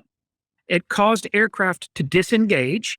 Another factor that comes up too is that there was a plan that within each kokutai, or within each group of torpedo bombers, as they moved into the position right before they attacked Battleship Row, they had flown 200 and something miles from the aircraft carriers. They had flown in a formation that made sense for the altitude that they were flying. And then they moved out of that formation into a formation that made more sense for the attack that they were about to conduct. And so there were aircraft that they had choices to make as they changed that formation from basically the transit formation to the battle formation. And the decisions that they had to make was they had two possible attack formations. And one was where every aircraft was lined up behind the other way. Every single aircraft was a line of aircraft. The other formation would have been one where instead of being lined up one after the other, they lined up wingtip to wingtip. And it was understood that they would, depending on the circumstances, the flight lead could make a decision, depending on what he was seeing there at the target. He would make a decision to break the transit formation and go to either inline or wingtip to wingtip. And one thing that they were experiencing was that 4 aircraft ahead of them, they were seeing they had to fly over the Navy base, and they're flying over big buildings on the Navy base right at the moment before they begin releasing torpedoes against Battleship Row. And they were seeing aircraft in front of them that were being buffeted upward by this up-gassing of warm air, because these big Navy buildings, they absorb the sunshine, they heat up, and they create convection directly above them. They create an area of warmed air just directly above them, and an aircraft will experience some turbulence as it passes through that. And so there were pilots that were realizing that the aircraft in front of them were being buffeted a little bit right at the moment when you're trying to get low, trying to slow your airspeed down and get as level as possible to give your torpedo the best possible chance of success. They were seeing that, and the pilot, the lead pilot, in at least 2 formations I'm aware of, realized that that was happening. And instead of directing his men to break transit formation into wingtip to wingtip formation, he kept them in line because he thought, well, if we stay in line, then we'll have a more direct assault and we will be less affected by this buffeting of this warm air. Maybe the turbulence being wingtip to wingtip he thought maybe would affect more. Yeah, there was a thought that there was also a recognition that it wasn't like one just big general area of disturbed air. It was over the buildings. And there was a realization that, well, if we break up into wingtip to wingtip formation, some of my planes are going to be passing over buildings and getting bumped around a little bit by warm air, and my others aren't. And it looks like that might not be the best possible way for me to deliver this attack. And so they remained in line. And there was one group of them that, as they were in the inline formation and up at the sub base, which is would have been off to the right of these aircraft to the north of Battleship Row, there was a better part of Patrol Torpedo Squadron 1, which was a PT boat squadron that was embarked aboard transport ships to be taken to Midway, because the PT boats had been loaded onto PT tenders. They had their guns on them, they had their ammo on them, and the crews were there. And so there were men in Patrol Torpedo Squadron 1, and keep in mind, these are PT boats, they're called a squadron though, that they immediately manned their guns, and the forwardmost gun tub on a PT boat was the Mark 12, no, it's the Mark 18 Mod 2 twin 50 caliber machine gun mount, which is a swiveling mount where you have a skate ring mount where the weapons can traverse and they can elevate. And the mount was equipped with 2 A&M 250 caliber machine guns, which are extraordinarily effective weapons against aircraft at low altitude, at low speed. And the result was this one section that remained in line formation, a gunner that shot several of them down. He said, I didn't even have to traverse my guns. They just flew right into my field of fire, one after the other. We tend to emphasize how brilliant the Japanese plan was and how well carried out it was. And it really wasn't that well carried out. The Japanese were quite lucky. A lot of things went very badly wrong. And when I say lucky, think about what the big successes are. Loss of Arizona is the worst thing that we go through that day. Loss of Oklahoma is pretty damn bad too. There are aerial attacks at Hickam Army Airfield that are extremely costly. We lose 89 people at Hickam. It's at the Navy base where the loss of life is the highest. And all of these things that I'm indicating as being the greatest successes the Japanese experienced that day, they all happened within the first 15 minutes. And during that 15 minutes, the Americans on the ground are beginning to react. I find that overwhelmingly the way that people think of the raid today, because they're told to by movies like this one, they're told to imagine Americans who were soundly asleep and not paying attention, Americans who were disconnected and enjoying the high life. And that is not what happened. Americans, although they weren't fully braced for an attack first thing in the morning on a Sunday, we had just come out from under a general alert in the Hawaiian Islands. Like there's even a point where like one of the actors that charms me, even though I don't want to be charmed in this movie, I don't want to like this movie at all. But for God's sakes, I mean, I'm a human being, and you look at Kate Beckinsale and you're like, yes, I'll believe anything you tell me. And I actually think she's pretty good in this movie. And I think that Alec Baldwin is pretty good in this movie. No, he's not Jimmy Doolittle, but I think he's actually one of the good actors in this film. That's a movie that's really dominated by a lot of really bad acting and a lot of bad acting from good actors. Like I think Cuba Gooding Jr.'s role in this movie is very badly acted, and it is not his fault. That man is one of our greatest living actors. He's a magnificent actor, but look who was directing him. And look at what he was doing. It's Cuba Gooding Jr., like, who was, I think, coaxed into giving this sort of over-the-top, very Broadway, over-exaggerated, servile 1930s African-American performance. And then a lot of him hammering away with a twin .50 caliber machine gun and screaming like, ah, the old cliche of action movies. But one of the actors who I think is actually quite good in this is Dan Aykroyd. And Dan Aykroyd is not playing an actual character, but rather playing a conglomerate. He's playing a group. He's playing a character that's based on several different characters that's assessing and evaluating intelligence before the attack. And there's a point where the movie spends some time developing this idea that the Japanese fleet has disappeared. Nobody knows where the combined fleet is. And that's rolled out in dialogue in the film. And I love to add that in because, like I've told you, I lead tours. I've led 3 tours of Pearl Harbor this year. I'm leading 2 in the next couple of months. Oh, you should feel so terrible for me. I have to go back to Hawaii and talk about World War II. It's awful what I go through.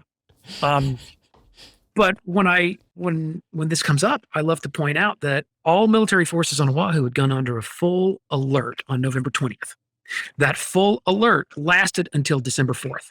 And part of the reason why this exaggeration of this misrepresentation of Americans who are off, like, Alec Baldwin's Jimmy Doolittle has a moment of line about our 2 fighter pilot main protagonist characters being in Hawaiian shirts when they flew their mission. The idea that Americans just weren't ready. Part of the reason that you do see that is, and part of the reason that for many of these warships, commanding officers and also senior leadership on board the ship is not on the ship. They're ashore at the time of the attack. And that's because when we went to full alert on November 20th, everybody was on their station 24 hours a day until we relaxed from full alert, which we did on December 4th.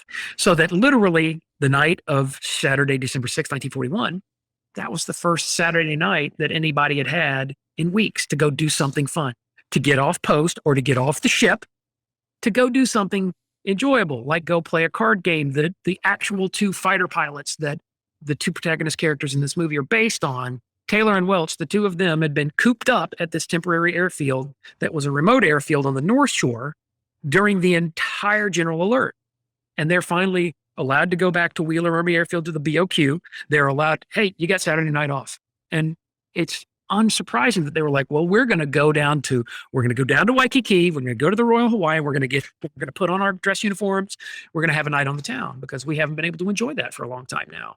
And that general alert was entirely created by the fact that the Japanese combined fleet disappeared. So you can say that, yeah, the Americans everybody was out partying and these officers weren't on board these ships. And yes, we had relaxed, but that's not it's not an accurate picture of what was actually happening. And the actual picture is one in which we are paying a little bit closer attention. And we are sensitively watching the developing situation. When it comes up, what people tend to point to is how we were surprised. There was no big surprise. We knew when the combined fleet disappeared in November.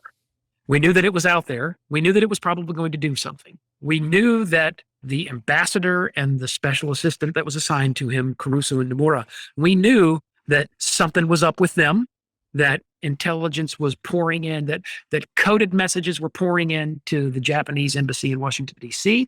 We knew that something was about to go down. We just looked farther toward the resource zone.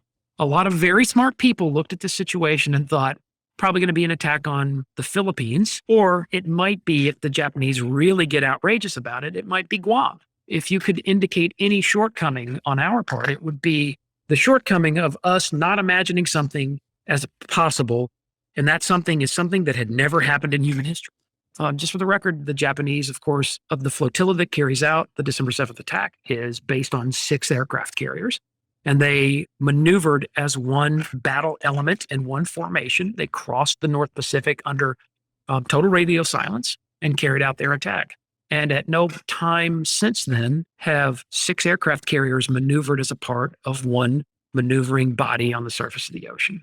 Wow. So that in the entirety of what happens after Pearl Harbor in World War II, they're task groups that are smaller in size than 6 carriers in one unit. And everything that happens in the decades after the Second World War, there's no point where anyone maneuvers 6 aircraft carriers in one unit, total radio silence, secret mission, crossing the breadth of the Pacific Ocean. That had never happened before, and it hasn't happened since. Wow. And so it's, I think, therefore, easy to understand why it was that people didn't imagine that as a possibility. Right. They had no reason to imagine that the Japanese would do that.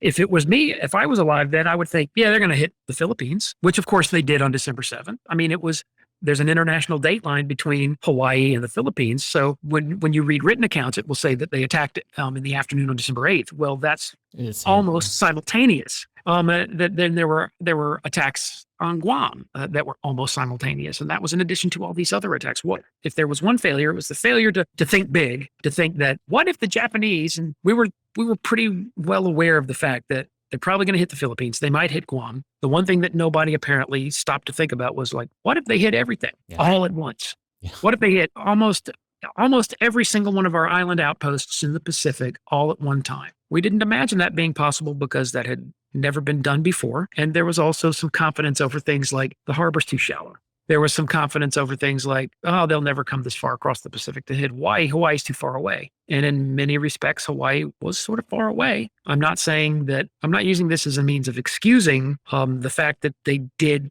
get in a pretty powerful blow against us. But I also like to point out that the attack, although it killed 2,403 people. It sank or destroyed 21 warships. It resulted in the destruction of 188 aircraft. This is nothing to sneeze at. This is a very serious attack. However, one thing I have heard over and over again repeated, especially in the years since this movie came out, is that the Japanese destroyed the Pacific Fleet at Pearl Harbor. They did not do that. The Pacific Fleet lost permanently how many ships? 3? Utah, Arizona, Oklahoma. USS Nevada is badly damaged in this attack. And what happens eventually with that ship? Nevada's throwing shells ashore on D-Day. They didn't sink everything. I find that there's a tendency for people to emphasize histrionic beliefs about the December 7th attack.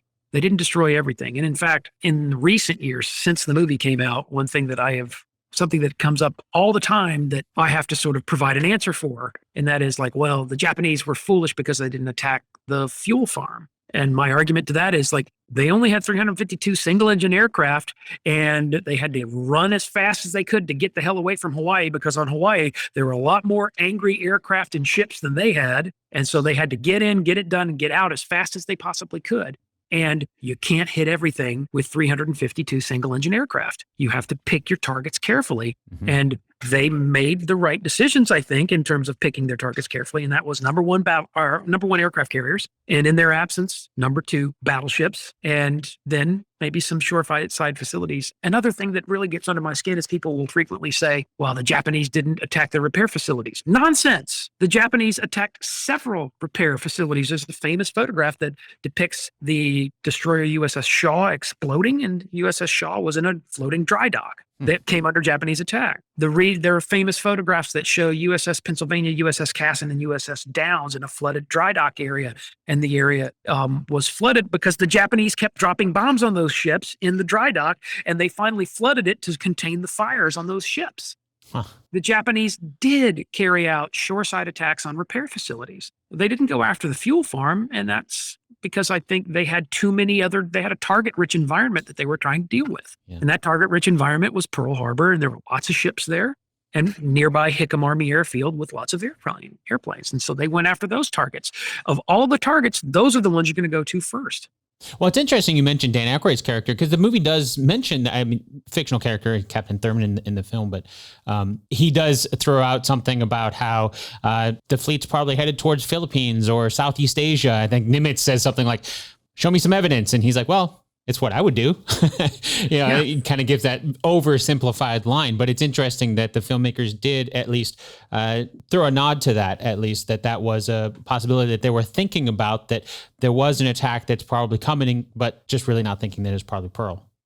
Right. And that was what I thought was interesting about that specific exchange in the film, was the fact that he is engaging with the Nimitz character, and the Nimitz character is like, show me proof of this, when all along, strangely, Nimitz was someone who felt genuine concern about the anchorage at Pearl Harbor. Oh, really? So he was concerned about it the whole time. Yeah. And there was, I don't find what I have found overwhelmingly in the years since this movie came out is that people have this tendency to imagine, which I think is really more of an indication of the era, the postmodern cynicism of this era. And that is that people tend to think that any general is corrupt and incompetent, or any admiral is corrupt or incompetent, that there is this old trope from World War I history, from Civil War history, of that the leaders are the one that, by not being down there in the trenches or not being close to the battle, they have lost touch with, and that they needlessly and wantonly sacrifice the lives of people below them. And what I have overwhelmingly found in studying this subject for most of my adult life is that that is not what happened. That it was a series of leaders that were engaging in sober conversations about what the Japanese might do. That it was not a quality of being disconnected and unconcerned and dismissive. I have even heard the rolling out of a racialized narrative where people will frequently say that Americans never expected this because they never expected that Asian people could do something like this. And that's nonsense. That's absolute nonsense. We had every reason to believe that the Japanese were capable of almost anything. There was no reason for us to be dismissive of Japanese military capabilities. And nobody wrote or published thought toward that end.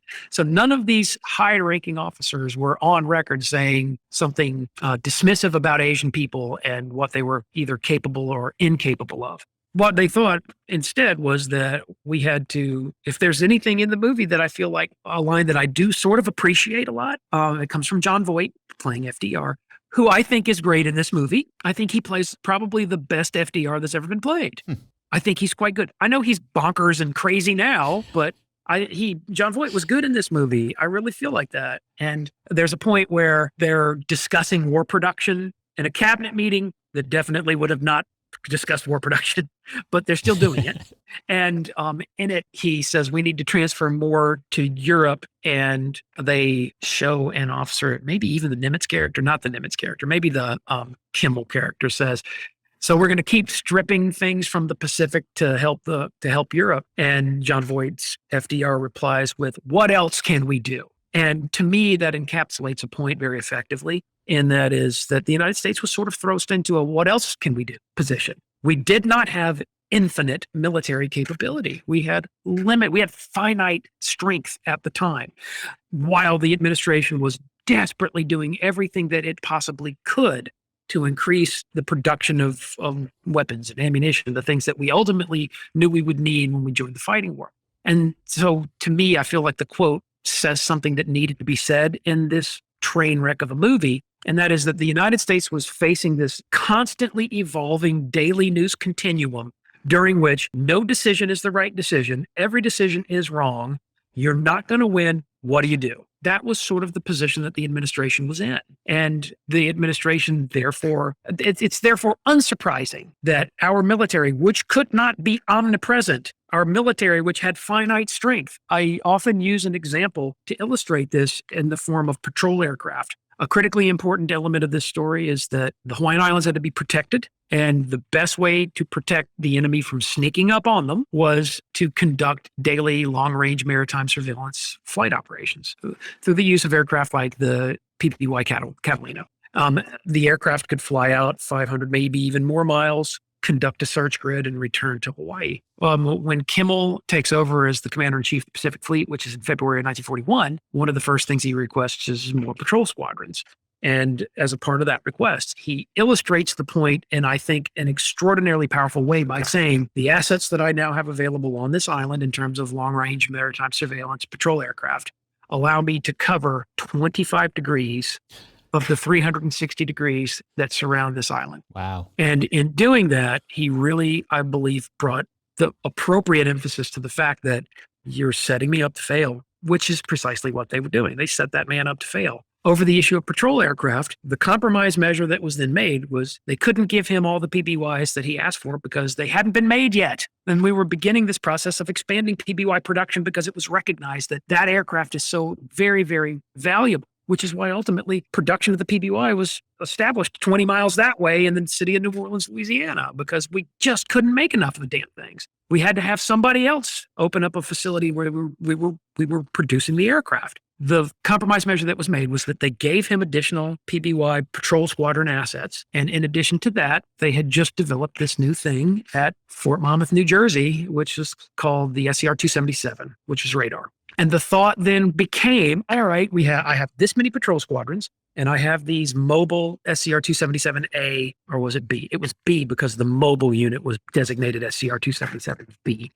But there was a recognition for the fact that I'm sorry, I said 277. It was 270, SCR-270A and B. I think A is permanent and B is mobile.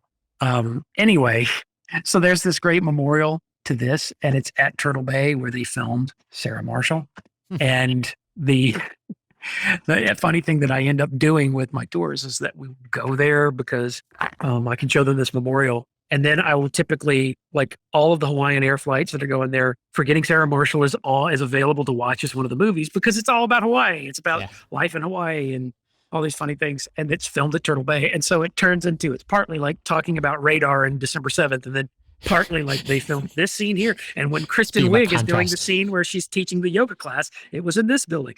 It turns into a combination of those two things. But the SCR-270 radar, the reason I mentioned it is that it was part of this compromise measure that they had with Kimmel, where Kimmel asked for more patrol squadron assets. They gave him what they could, but they then think also, it's a big Pacific Ocean, and we need Catalinas on Guam. We need Catalinas in the Philippine Islands. We need Catalinas at places like Palmyra and Midway and Johnston and all of these other remote island outposts that we were worried the Japanese were going to occupy. Anyway, as a part of the compromise, they said, we can't give you everything you wanted, but we can give you this, and we can give you these radar sets, these U.S. Army SCR-270s, and you can put those in a place that will help you. And the way that will help you is that you can, by day, you're running your long-range maritime surveillance flights using the Catalinas. And then at night, when the Catalinas can't do anything anymore because they can't see in the dark, turn on the SCR-270. And so the result was then that part of what Kimmel had to decide was, okay, great, I have had this asset made available to me. I can't search 360 degrees. I can only search a sliver. What sliver makes the most sense? There was a general thought that if the Japanese conducted an attack against Oahu, it would come from the south. Well, it came from the north. And that's not to say that Kimmel was a fool, because he thought if they're going to attack, it's going to come from the south. So there were more assets on the south shore than on the north shore. But then he realized, like, I can't leave my back door unguarded. I can't let them sneak up on me from the south. And so what Kimmel ended up doing was what? He put the SCR-270 at Opana Point on the north shore, because he could then think, all right, well, that's covered by radar. So if somebody tries sneaking up on the islands at night, it'll be picked up on radar. And meanwhile, I'm going to focus on the South because I think that's where they're going to come from if they show up here. Well, it's funny you mentioned that because in the movie, it does show the radar. In the morning of December 7th, we see a radar outpost, and the movie describes it as a large haze. It's the radar operator. It's told, relax, it's just a flight of B-17s from the mainland. And then another event happens in the movie. It gets mentioned when at 7:20 a.m., Admiral Kimmel gets a report that he's playing golf, and he gets a report that an American destroyer reported having fired on and sunk an enemy submarine attempting to enter Pearl Harbor. That the report was 7:20, but the movie mentions that had happened at 6:53 a.m. Was there really a Japanese that was sunk, and then this haze that showed up on the radar then was misidentified as B-17s just before the attack began? Yes, these things actually happened. If I could provide a little more context for them, For sure, think it would be definitely more understandable. And that's because, first of all, I'll address the midget submarine thing. So as a part of this operation, the Japanese Imperial Navy also deployed 5 midget submarines to participate in the attack.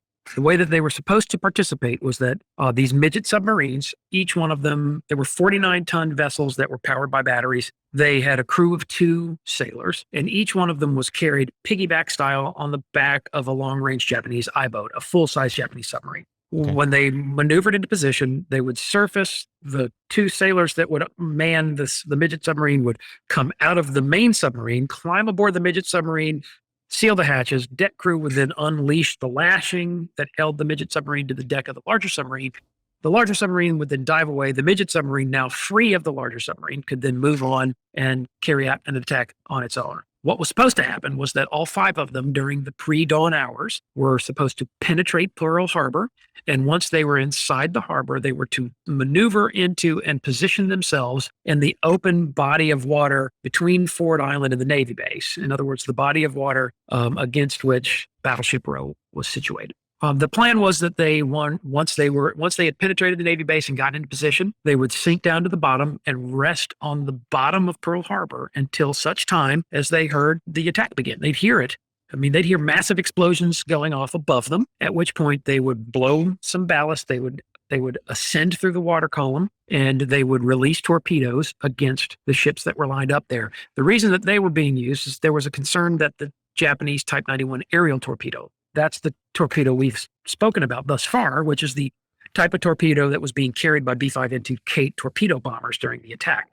The aerial torpedo was a less powerful weapon than the Type 93 torpedo, which was designed to be used by ships and submarines. The Type 93 torpedo was a significantly more powerful weapon. The Type 91 aerial torpedo, of the type that was released by the aircraft, had an overall TNT charge. I believe that it's in the weight range of 400 pounds of high explosive. That's nothing to laugh at. Yeah, that's a lot. But the Type 93 torpedo, as carried by 2 each, carried by the midget submarines. So 5 midget submarines, each one carrying 2 Type 93s. That makes for 10 Type 93 torpedoes. Those weapons carried over 700 pounds of high explosive. Wow. That's a ship killer. Yeah. And the thought was that the combination of, and partly this was them, the Japanese, hedging their bets, because the Japanese were not 100% convinced that all of the Type 91s would work. Because again, there's the issue of the shallow harbor. Mm-hmm. Even though the breakaway fins worked,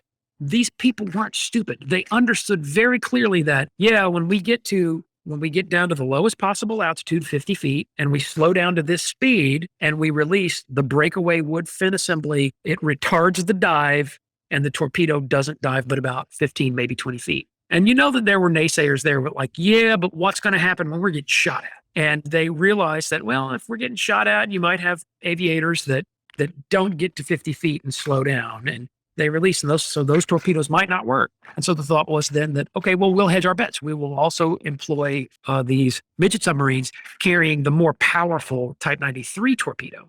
The midget submarines were, as I said before, all supposed to penetrate the harbor and then sink down to the bottom and wait for the attack to begin. What we now know is that out of the 5, the one that was spotted shortly before 7 a.m. on December 7th was then ultimately attacked by the destroyer USS Ward, which was a World War I era 4-stacker destroyer. And that Ward fired on it with several of the weapons on board the ship, but that its 3-inch 50 gun scored 2 hits on this midget submarine that was attempting to penetrate the harbor by sailing in behind another ship that was going in. And that when the 3-inch rounds hit that midget submarine, it killed the 2 men aboard and caused the midget submarine to sink. That midget submarine was found, and I'll never forget it. It was found, I believe it was August of 2001, I think is when it was discovered. It was discovered in 1,400 feet of water just off the harbor entrance. And that conclusively proves that the first shots fired on December 7th were fired by the United States Navy at the Japanese. So the first shots of the Pacific War were not the Japanese attacking us, but us attacking them. That was known. There was a delay in getting that information into the right hands.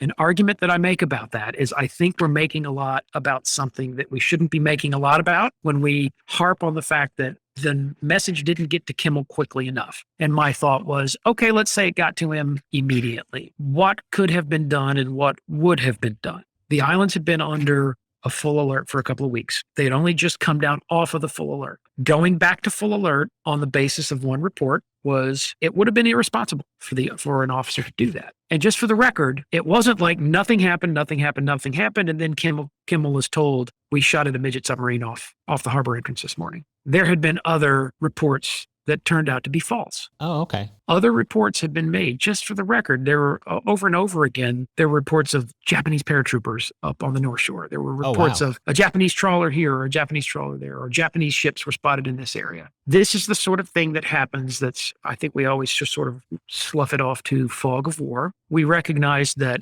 part of what determines success or failure in combat is not so much skill and knowledge, but sometimes luck is a factor. And it is often a process of you're bombarded by a lot of false information and a little bit of true information. And you have to be smart enough to figure out what's false and what's true very quickly. And that asks a lot of leadership. The result was that the message was slightly delayed. The message, by the time that it got to him, there was an insufficient amount of time for a dramatic full alert type of reaction that would have reduced the losses that we had. One big thing that people criticize quite frequently is the fact that there were anti-torpedo nets available and that they were not used to protect the fleet at Battleship Row. And there's a reason for it. It's not a great decision.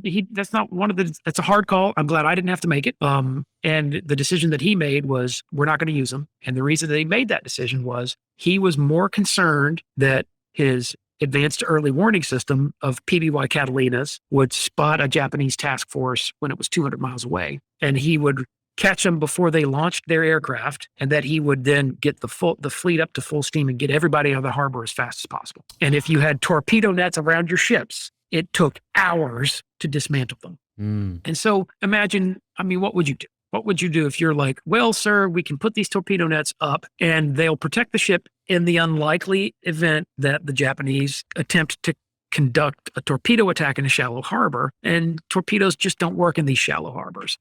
We can either put up these torpedo nets for this unlikely possibility, or we can not use them and give the fleet the ability to get out of the harbor much quicker. And the decision he made was, obviously, he didn't use the torpedo nets. And it was because he privileged this idea of getting everybody up to steam and out of the harbor quickly. And if I was in his position, I'm not sure I would have made a different decision than he did. We know from hindsight that it was not the correct decision, but at the time, you don't have the luxury of hindsight, obviously. And so, it's easy to cast that sort of judgment on decisions like that I'm sure there are a lot of other decisions that played well, or some did not, some do, some don't. And that's, I don't want to make those decisions that go back to that. Yeah.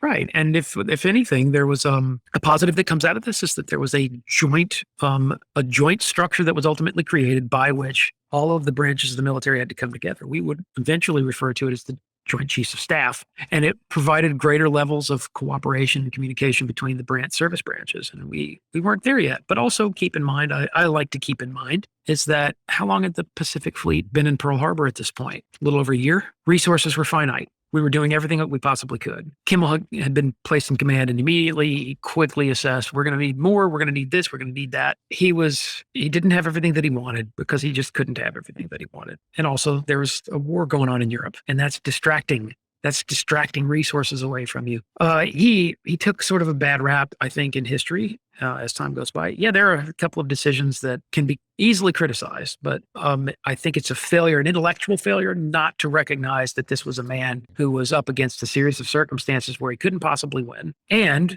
we were against an enemy who was extremely good. One thing that I get a case of indigestion about is that people very frequently love to call attention to American military failures before December 7th. When what I like to point out is like, yeah, you can either do that, or you can say the Japanese had the greatest fleet air arm in the world at the time. They had the best fighter. They had the best torpedo plane. They had really good torpedoes. They had really good aircraft carriers, and they had great command leadership that could come up with bold plans and carry them out effectively.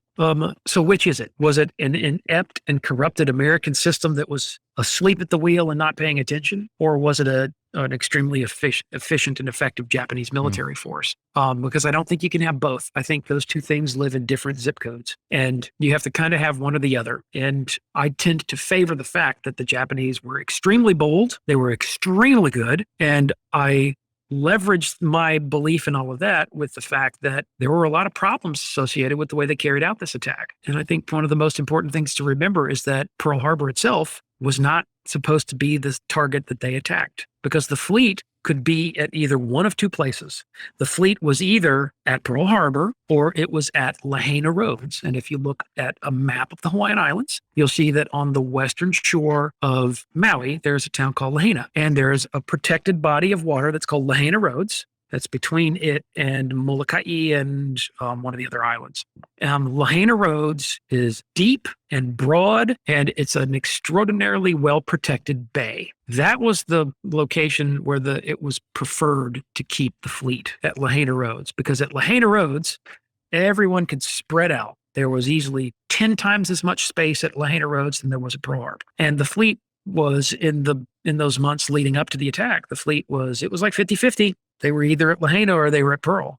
And when the Japanese set sail on the mission to carry out this attack, the Japanese had to train for both, which is why the first thing that happens that morning is that the Japanese cruiser Chitose launches a patrol aircraft. It's a single engine float plane. And it was Chitose and there was another cruiser. Two cruisers launch float planes. And those float planes fly out to Pearl Harbor and Lahaina Roads. And those float planes, their mission was to determine whether or not the fleet was at Lahaina or at Pearl. And so these aviators, as much as we love to admire the skill, I mean, I'm guilty of it, as much as I like to admire the skill that the Japanese military had. It was an extremely well-skilled and well-armed military force. As much as I like to admire the Japanese Imperial Navy, I also have to remind myself that for that morning, they had trained for Lahaina and Pearl. And that morning, they were waiting for the verdict to come back from the float planes. And when the verdict came back, it was, okay, we're not doing plan A, we're doing plan B. They're at Pearl, we're going to Pearl. And so a point I like to make of that I think very effectively just explains why the Japanese had all these deconfliction problems over the objective, was because they were training for two missions. Yeah. And that's a data dump for the aviators to be prepared for. And that's a lot of geography that you've got to brief on. There are a lot of variables that are at work with the two options. And the result was that I think you couldn't, because they had trained for two missions, you couldn't expect that there wouldn't be problems when they finally got into position and carried out one of them. And there were big problems. They had some massive shortcomings in the way that they carried out that attack. And that was with them being really, really good. Yeah. And they still had massive problems. You talked about the submarines. I want to ask about like the B-17s being, or I'm sorry, the misidentified B-17s. What about that side of it? I'm assuming that was actually something that took place as well. Was the timing? The movie doesn't really explain the timing of that necessarily, other than suggesting that it was around then. But we don't hear any specific times as far as when things were reported. Was that ever reported back to Nimitz or anybody else that they knew that there was this fleet coming in? Notoriously, the way that ended up being reported was that a call was placed to Fort Shafter, which was the main Army post on the island, down in the vicinity of where Tripler Army Medical Center is. It's on basically oriented the center of the South Shore of Oahu. And there was an officer on duty, Lockard and Elliott, who were the two technicians that were running the SCR-270 radar system up at Opana. A phone call was placed to this information center. The information center was being crewed by a man by the name of Kermit Tyler. The interesting thing is that Kermit Tyler was vilified by both of the major movies about December 7th. He's vilified in a really shameful way in the movie Tora Tora Tora. He's also vilified in a less shameful way in this movie. And you saw it in that he's there and he's in an office and he's got his feet kicked up. And he's the one lounging chess. with eating a donut or something. Yeah. Yeah, he's playing chess. And I was like, who plays chess at 7 a.m, for God's sake? But they had to have him. That's just it. And I feel like I know I'm harping onto something that seems minuscule and inconsequential, but the fact that they deliberately chose to depict him playing chess, that's presenting an appearance. It's presenting an appearance of being disconnected and unconcerned and unprofessional. What it looks like is somebody that's like, whatever. I'm kind of uninterested in what's going on in my playing a game while you're on duty. Yeah.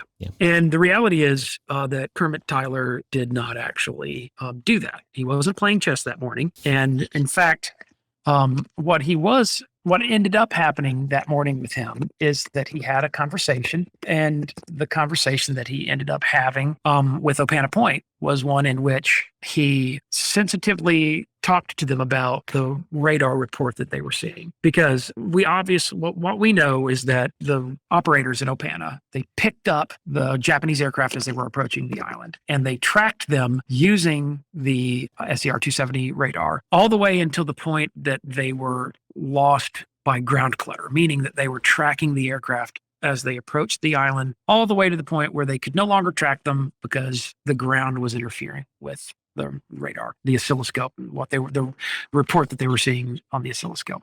Well, the conversation that was actually had was one that made a lot of sense, and I'll keep this brief. They called down to Shafter. Tyler answered the phone. He wasn't playing chess. He didn't have his feet kicked up. He wasn't paying no attention. In Tora Tora Tora, it's depicted with sort of a corpulent dude who's chomping on a cigar, and he goes, "Hey, it's just a bunch of B-17. Don't worry about it." And then he abruptly hangs up the phone on him. So that's an even worse hack job than this movie did with the actuality of the event. The reality is that he had a long conversation. They talked about things like setting and direction and altitude. And eventually, as a part of that conversation, he reached the conclusion that they were the aircraft that were being observed were B-17s that were flying in from the West Coast, which is that actually happened. There were 12 aircraft consisting of C model B-17s and E model B-17s that were coming in, some of them with 48th Reconnaissance Squadron.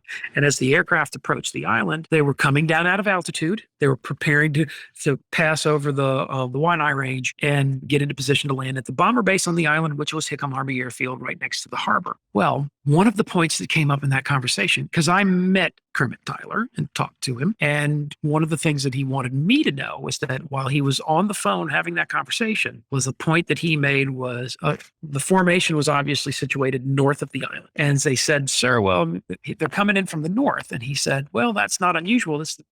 We do have a group of B-17s that are coming in. They're due in within the hour, and that's probably them, and they're probably just out of position." And when he mentioned it, he had mentioned before that, do you remember 2 weeks ago when the B-17s came in? And that was because there was this other incident during which B-17s took off from California to fly to Oahu to land at Hickam. And it was all because of this buildup within the 11th Bombardment Group of aircraft. The 11th Bombardment Group was building up strength on Oahu because it was about to ship to the Philippines. And it's because we thought the Japanese were coming to get the Philippines. And as we were building up strength, as the entire bombardment group was preparing to go to the Philippines, it was necessary to bring aircraft in. It was the process of moving an entire bomber group. And a few weeks prior, a group of B-17s came in from the West Coast. And apparently a common thing that happened was that at night, you don't have homing beacons, you had navigation. And your navigation was, back then, it wasn't foolproof. And what could happen is that mistakes could be made during the process of navigation, by which, as you approached your destination, you were a little out of position. And apparently, the common thing that was happening was that as formations of bombers who had never been to Hawaii before, as they flew across the Pacific in the middle of the night with no land below them, with nothing to give them a beacon to home in on, they tended to, depending on what the wind was doing, if they were flying toward, if this is Hawaii and this is the bomber, they tended to, as they flew toward Hawaii, they tended to get blown a little off course, and they were tending to being pushed a little to the north. And so what had happened a few weeks earlier was that this flight of B-17s came in, they were out of position, and they were north of Oahu. And at the point when the sun is up, and now they go, oh, there it is over there. It's on the left side of the aircraft. And they made a simple course correction that brought them in. So in other words, the navigation from California to Hawaii wasn't 100% reliable, dead perfect every single time. And there had been this incident a few weeks prior by which at dawn, when the bombers could figure out where they were, they figured that they were a little farther north than they needed to be. And they made a simple course correction. And so Tyler had brought that up on the phone. And so it wasn't him playing chess and being disconnected. And it wasn't him chomping on a cigar and being, don't worry about it, hanging up the phone off. It was a sensitive discussion about what it was. And a point I love to make to humanize the story even further is the fact that radars knew. We had no reason to believe that the Japanese had just successfully sneaked their way across the North Pacific, and to approach Oahu from the north. We had no reason to believe that that was any practical possibility. We had every reason to believe that if an attack was going to unfold, it was going to unfold against the Philippines. And there were B-17s coming in, and he knew it, and they were due within the hour. And so the movie Tora Tora Tora so thoroughly ruined that man's life that he, for the rest of his life, received mail periodically he showed me one, in fact, and it was a letter from a woman that wrote him and said, my son died on Arizona because of you. Wow. That man withdrew.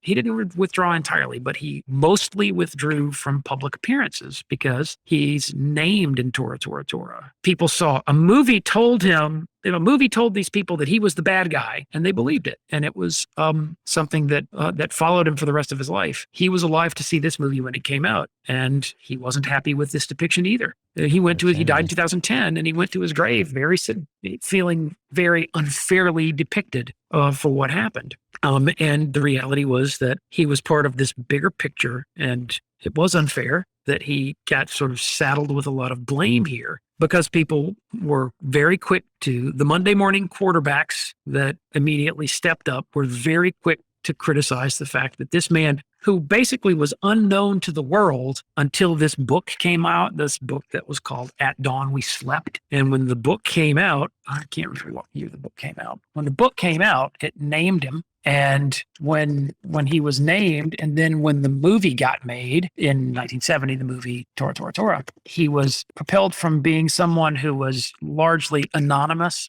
within the broader story of December 7th. It went from him being sort of an anonymous person who was there that day to becoming instantly this target of a great deal of ire and hostility from people. All of a sudden, the villain of the story.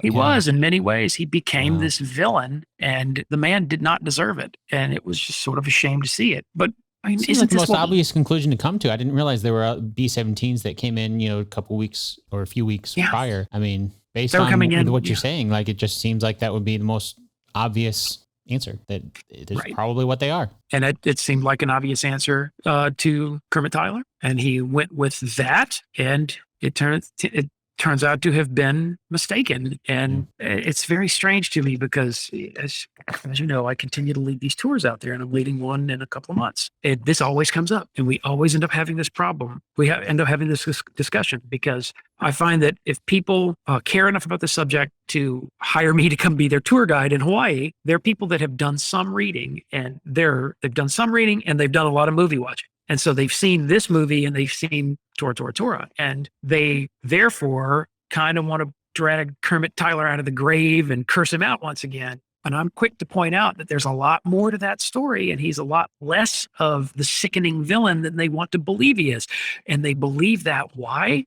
Because a movie told them to believe that. And that's why I find it so very bizarre. And that's why I value the work that you do in this podcast, because I find that it's so bizarre that I am on a regular basis reminding adults with educations that it was in a movie. And just because it was in a movie doesn't mean it was true. Yeah. Wow. Well, we talked a little bit about the attack itself earlier, but we're at the point in the movie's timeline where we see the attack. And from a visual perspective, I thought the filmmakers did a good job putting together the effects of, you see the plane swarming in and dropping torpedoes. I think it was used in the trailers at the time. There was the camera that follows the torpedo. The first torpedo is dropped into the water, it explodes against the ship. Probably one of my favorite ones is when it drops a bomb, not a torpedo, but an actual bomb that goes all the way down, impacts the ship below. And of course, as we've talked about, the movie also portrays that the Americans just seem to be shocked into the reality of this situation of what's happening. They think it's a drill, and until all these explosions start erupting, a lot of them are just waking up. The sailors are sleeping on the ships and they wake up. It just seems to be pure chaos. Overall, how well do you think the movie did showing the attack itself at Pearl Harbor? It didn't do well, and I'll tell you why. Since you mentioned those very memorable scenes where you see a bomb that has been dropped from a B-5 into torpedo bomber, because that's how they killed Arizona. Arizona was not killed by a torpedo. Arizona was killed by an artillery shell that had been modified and engineered into a free-fall bomb. And it's because the Japanese didn't have any weapons the Japanese didn't have an aerial bomb capable of penetrating battleship armor. And the result of that was they had to create this. They designated it the Type 99 Special Attack Munition. And it was a naval gun shell that they put on a lathe, and they tapered its walls back to where they were angular.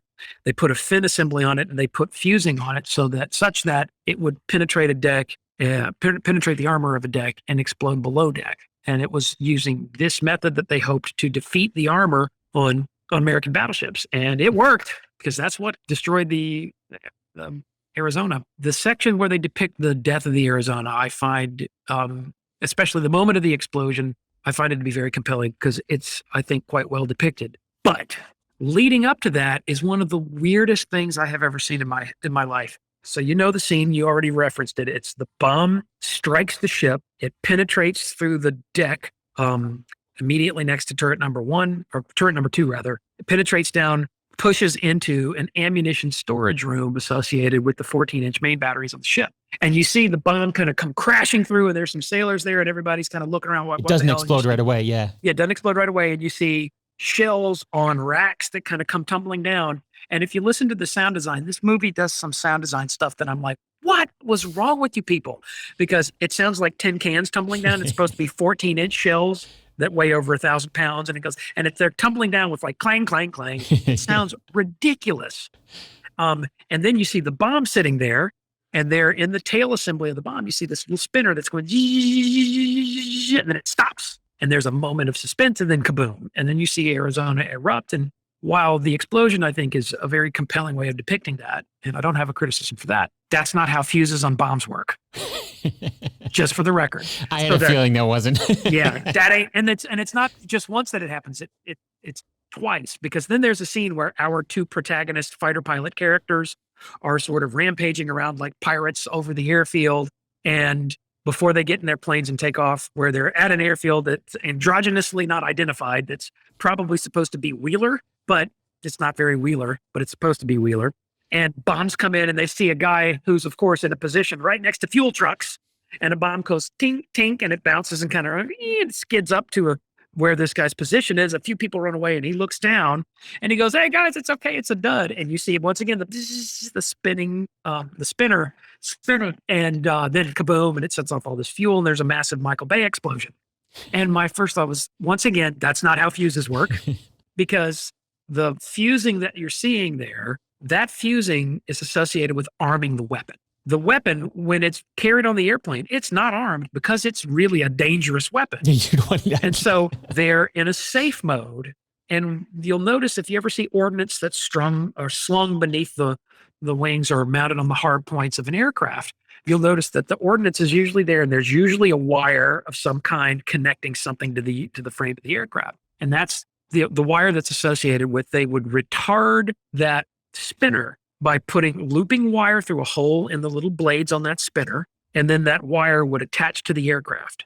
That spinner, therefore, when the ordnance, bomb, torpedo, whatever, we're going to go with bomb. When the bomb releases from the wing of the aircraft, that wire will break, and it will allow that spinner to begin spinning. The spinner, after completing a certain designated number of spins, will release a plunger that arms the weapon. That doesn't mean the weapon explodes. It means that the weapon is now armed. And so for the type of bomb that was depicted in this scene that's supposed to be Wheeler Army Airfield, that would be a point detonating bomb, meaning that the weapon has a plunger at the nose, and when that plunger is compressed, when the bomb hits the ground, kaboom. The spinner is there to pull something out of the way to allow that plunger to move backward and set off the explosion. In other words, that's how you arm the weapon. For the Type 99 special attack munition, the type of modified naval gun shell that was turned into a bomb just for the Pearl Harbor attack, you had different types of fusing, and they were associated with arming. That tail fuse assembly was associated with arming that weapon because that was intended to be, so it's not plunger or contact detonated because you want it to penetrate armor and then explode. That tail-mounted fuse assembly was associated with arming the system so that when it made contact, you would get the delay was caused by two chemicals that were contained in two vials. And when that fuse assembly was crushed on impact, it shattered those vials, allowing the two chemicals to mix and react, which then set off a chain reaction that caused the explosion.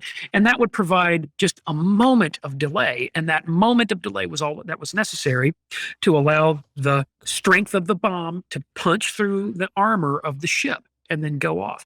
So that if somebody had seen that bomb the moment before it exploded below deck on Arizona, what they would not have seen would have been an intact tail assembly with something spinning almost like it's an alarm clock.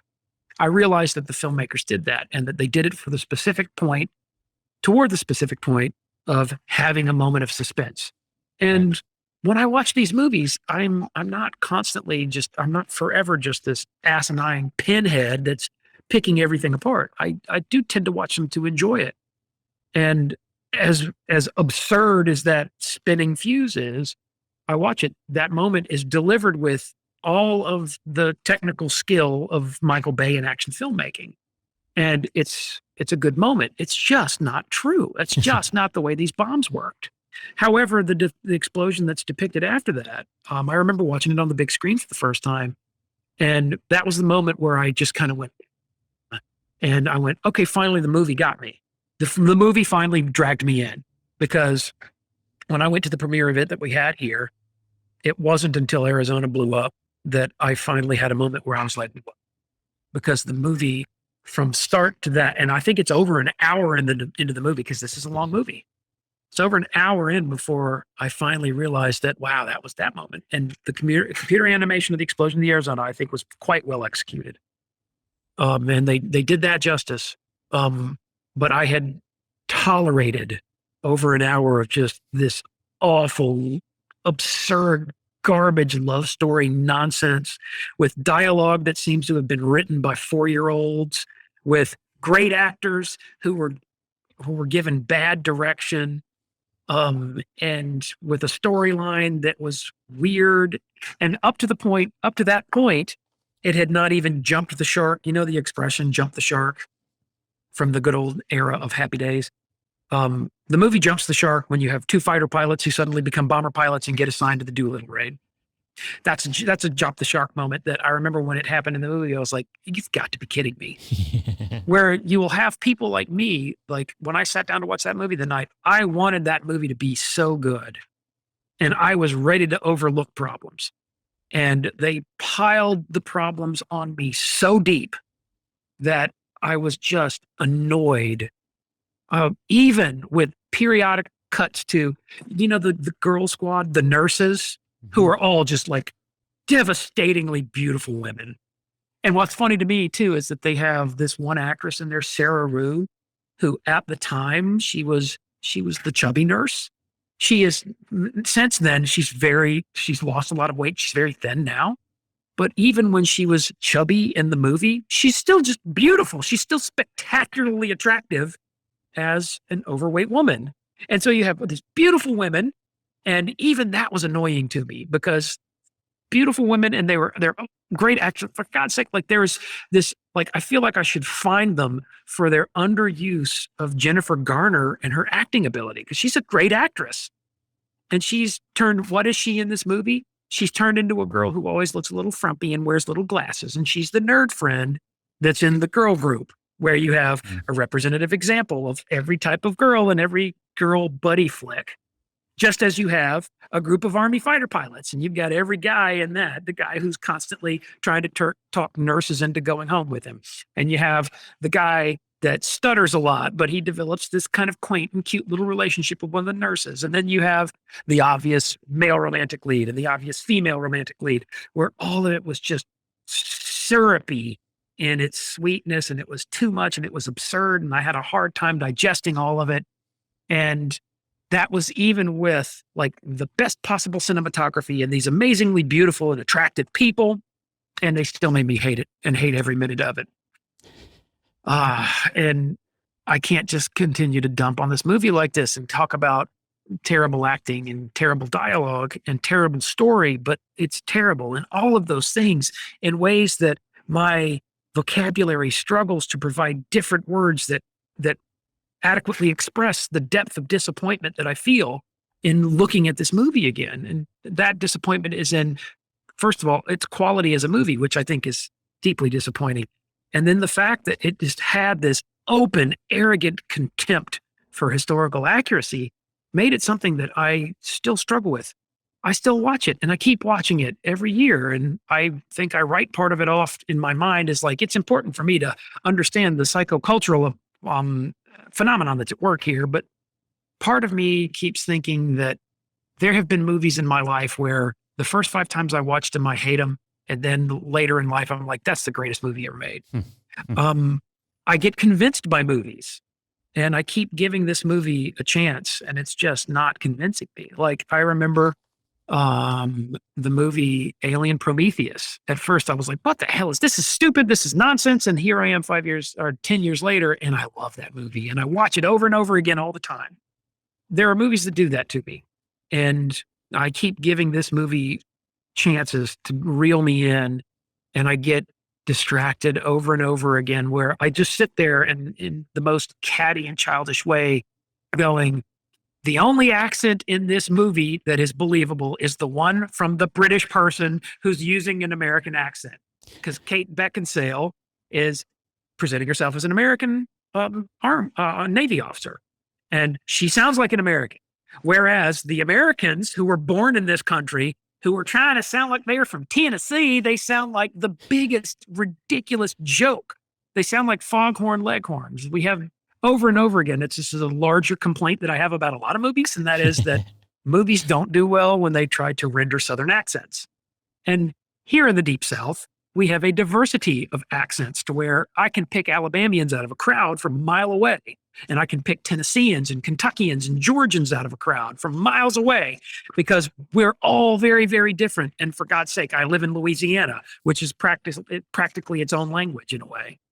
And yet, what do? Every time they have a movie where they have Southerners, everybody talks like this, and everybody has these absurdly exaggerated cartoonish. They talk like Gomer Pyle. They have these exaggerated cartoonish accents, and I personally find that deeply annoying. I'll stop on that. But the movie, it very quickly gets under my skin. I mean, basically from the opening, over matters like you're seeing the 2 kids playing in the hangar that will ultimately become our protagonist characters and the creepy love triangle. But the 2 of them are watching this crop dusting aircraft fly overhead at a time when crop dusting aircraft didn't exist in the United States. And the aircraft that they depict as flying overhead and crop dusting is an airplane that didn't exist until the 1930s, and the other is supposed to be in the 1920s. And yeah, I can like look away from little minor inadequacies like that. But then they cut to, they're adults now, and they're both Army fighter pilots, and they're engaged in this little act of this game of chicken. Oh yeah, where they're flying toward each other. Yep. And what kills me is that every time I forget, and every time I just get I feel a little vomit come up, because it cuts to a shot of a P-40, and I was like, hey, this movie's got P-40s in it. That's awesome. I can't wait to watch this. And it cuts to something that says Mitchell Field, New York, January 1941. And it cuts to a shot that is very obviously Southern California with hills in the background during the summer months. And then it's got all this interaction it plays up this nauseating trope of these show-off flyboys are out here misbehaving, and then the scowling and scolding officer like, those boys are in deep trouble. And you cut to all of these absurd cliches, and it's all in Southern California, and it's supposed to be Mitchell Field on Long Island in the bleak midwinter, and it's Southern California with the hills in the background. And I remember when that happened, when the movie got underway, I was sort of ready to forgive that pre-scene of the two boys when they were kids. And then they accidentally fly briefly in this Stearman that doesn't exist for another decade. And then they have this big moment of dialogue with the one father who fought the Germans in World War I, and he talks with an accent like this. And that guy is actually this excellent actor. What is his name? Oh, is it Fichter? I think it's Fichter. Is it?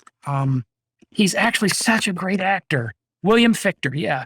And he plays Danny's father in the movie. And Fichter, who is like freaking great in a movie that came out later that year, because I have to remind myself that what was this calendar year? In May, it was Pearl Harbor. In September, it was September 11th, followed by Band of Brothers, followed by Black Hawk Down. And I'm sorry, but the movies that came out later in the year attracted much more of my attention than this one did. Because, let's face it, I think Black Hawk Down is one of the finest military movies that's ever been made. There are so few negatives that can be uttered about that movie. That movie is perfection on so many levels, with so many good actors and so much good acting. And Fichter, who was also in this, playing this ridiculous joke of, I'm a Southerner, but I'm a traumatized World War I veteran. And he was directed by a poor director who didn't use him well. And then he had, for God's sake, Ridley Scott directed him in Black Hawk Down, and he's absolutely excellent.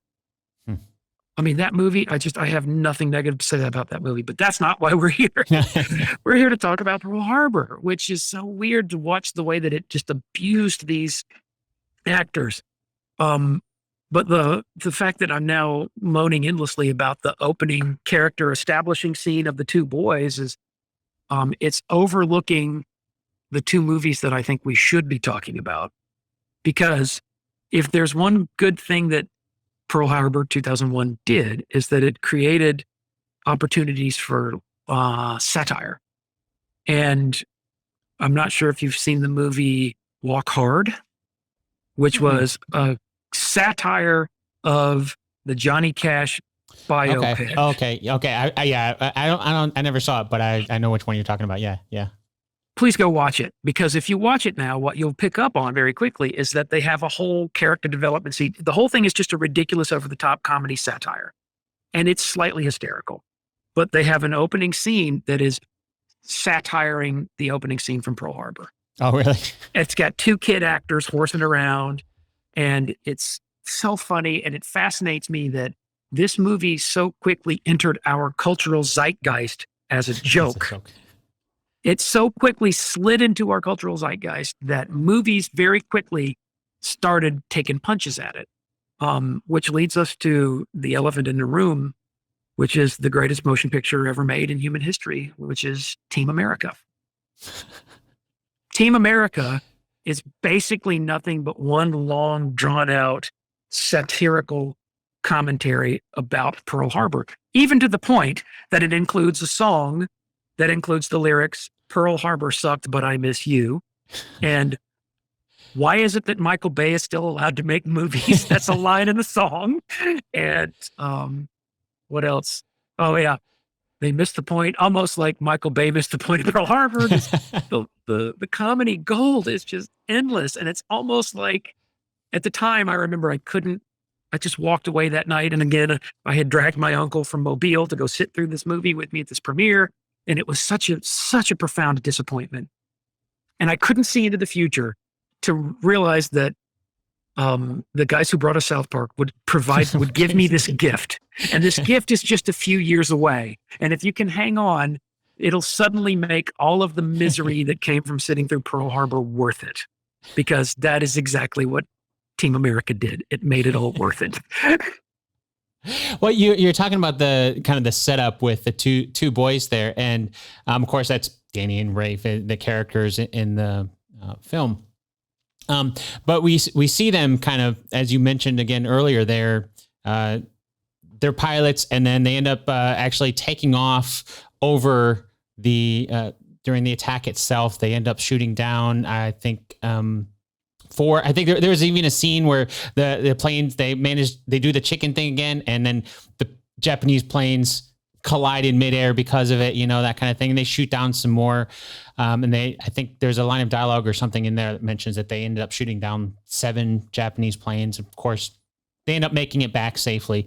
Were there actually any American planes that made it into the air during the attack? There were several, and I've written a lot about this subject because I knew several of the pilots. The one that I knew the best was a man named Harry Brown. The U.S. Army's 47th Pursuit Squadron was a squadron of P-40 and P-36 aircraft that were based on Oahu at the time of the attack.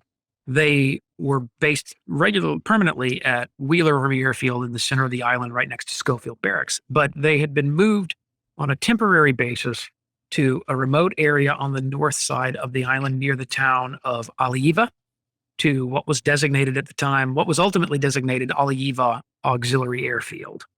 And it was a grass strip at the time, and they had been moved up there for the purposes of carrying out qualification with the weapon systems on board the aircraft. And so the P-36 aircraft that the squadron operated and the P-40 aircraft that they operated were equipped with 30 caliber A&M 230 caliber machine guns and A&M 250 caliber machine guns. And part of developing your skill as an effective fighter pilot was that you had to conduct some live fire training from time to time. And the result then was that this squadron, in preparation for what they knew was coming, and just for the record, they knew they were getting sent to the Philippines. And part of the reason that they sent them up to Aliiva, which was just a grass strip right on the edge of the water near the town, part of the reason that they were sent up there was so that they could undergo some training in soft field or remote airfield operations, because it was understood that once we go to war and we're going to be fighting in the Philippines, we're going to move squadrons to the Philippines, and they're probably not going to be able to operate out of an actual airbase. They're probably going to be operating out of like soft field. They're going to pick a field somewhere, and the squadron's going to set up shop and fly out of that. And they're probably going to have to move a lot. And so it was understood that part of the squadron's readiness was to train and to experience operating from a remote airfield. And so they put the airplanes and the maintainers up there, and they were up there for the entirety of the alert from November 20th to December 4th. And then at the end of the alert, the squadron was still staying up there, but the pilots could go back to Wheeler Army Airfield, which was just 12 miles away to the south. I mean, it's not even that far, maybe 8 miles away to the south. And the aviators could be in the BOQ, the Bachelor Officers Quarters. And the squadron commander could go home to the wife. The squadron executive officer could go home to the wife at Wheeler. But everybody else stayed with the aircraft up at Aliiva. When the attack began, several of these pilots, Welch, Taylor, Brown, Daines, Rasmussen, he was in another squadron, but he was one of the guys that got airborne. There were about a dozen pilots that got airborne. The two most memorable are George Taylor and Kenneth Welch. And it was because the two of them both shot down multiple aircraft that day. Harry Brown in a P-36 shot down one confirmed with one probable. He probably shot down a second aircraft as well. And all of these pilots were ultimately decorated for what they did that day. And an interesting detail emerges in that when there was a shortage of 50 caliber ammunition on Oahu at the time because they were under war emergency. Oh, okay. So there was they had finite quantities of ammunition in all of the small caliber system calibers, and that was being held back for the emergency reserve in the event that there was an attack. And that attack, during the era of the full alert, that attack never presents itself. And so the aircraft are still up at Aliiva, and all they have is 30 caliber ammunition up there, because the 50 caliber, the more powerful 50 caliber ammunition, the more effective 50 caliber ammunition was being hoarded at Wheeler Army Airfield, just in the event that there was a war. And so when the attack began, these pilots who had gone out the night before on Waikiki and gone to play cards at the Royal Hawaiian, and then they came back to Wheeler, they got back to Wheeler and stumbled back into the BOQ an hour or two before the attack began. These pilots got there once the attack begins with bombs falling on Wheeler at 7:52 a.m. I think it was. They jump into a car and drive to Alieva, drive 8 miles up to Alieva, where they have their maintainers there have the aircraft refueled. They armed the aircraft with what they could, which was 30 caliber ammunition only. And so these pilots all took off.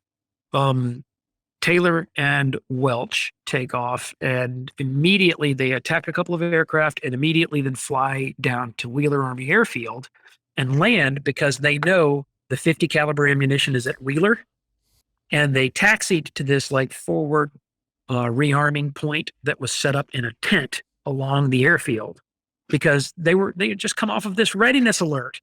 And the readiness alert for fighter pilots meant that they created an emergency rearming point right next to the airfield so that if they had to fly a combat mission, they could taxi the aircraft right up to this rearming point, and the ammunition was there. They could put it in the aircraft, and it would get an armed aircraft into the air more quickly. And so Taylor and Welch immediately flew down and landed there, which is when this charming story that you probably heard unfolds, and that is that the two of them taxi up to this rearming point in a tent where they know there's 50 caliber ammunition. And they want 50 for the guns in the P-40 because it's the more powerful weapon.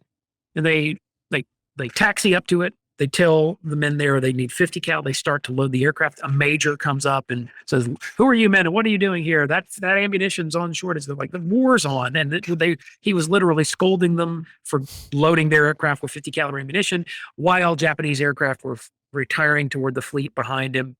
And famously, this officer storms off. They look at the maintainers, go, "Finish loading." They loaded, and as the two of them took off, they were wingmen, so they took off in a 2-ship flight.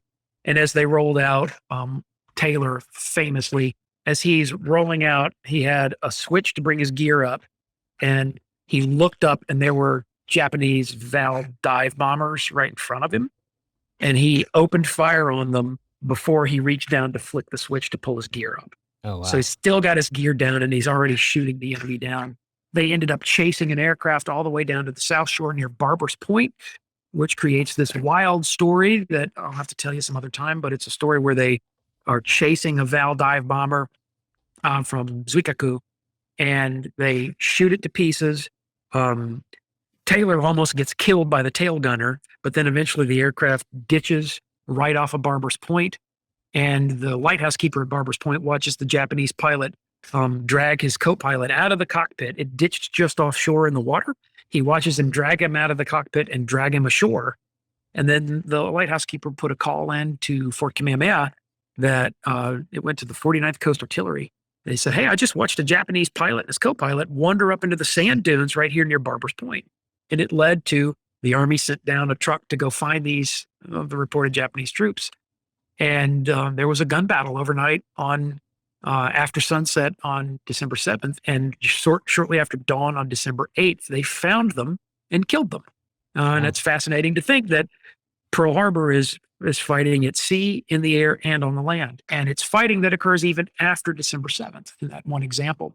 So yes, there were fighter pilots that got in the air that day that attacked the enemy. The Japanese lost 29 aircraft out of 352 that day.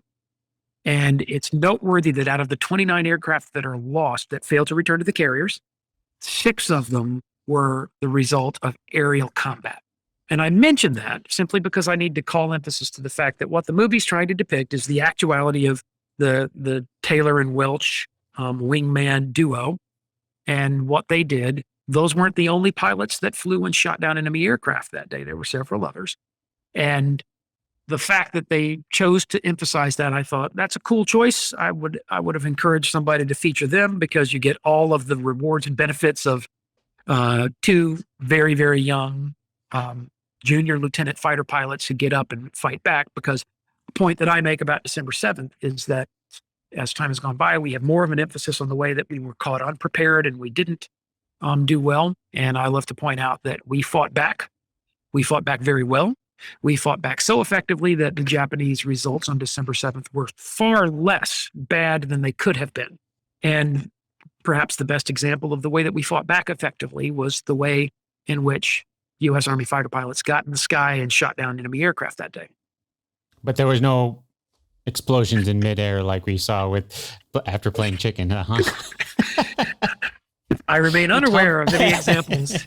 One thing I did while I was watching the movie is I timed it from the time the first torpedo is dropped to the moment that Admiral Yamamoto decides not to send a third wave.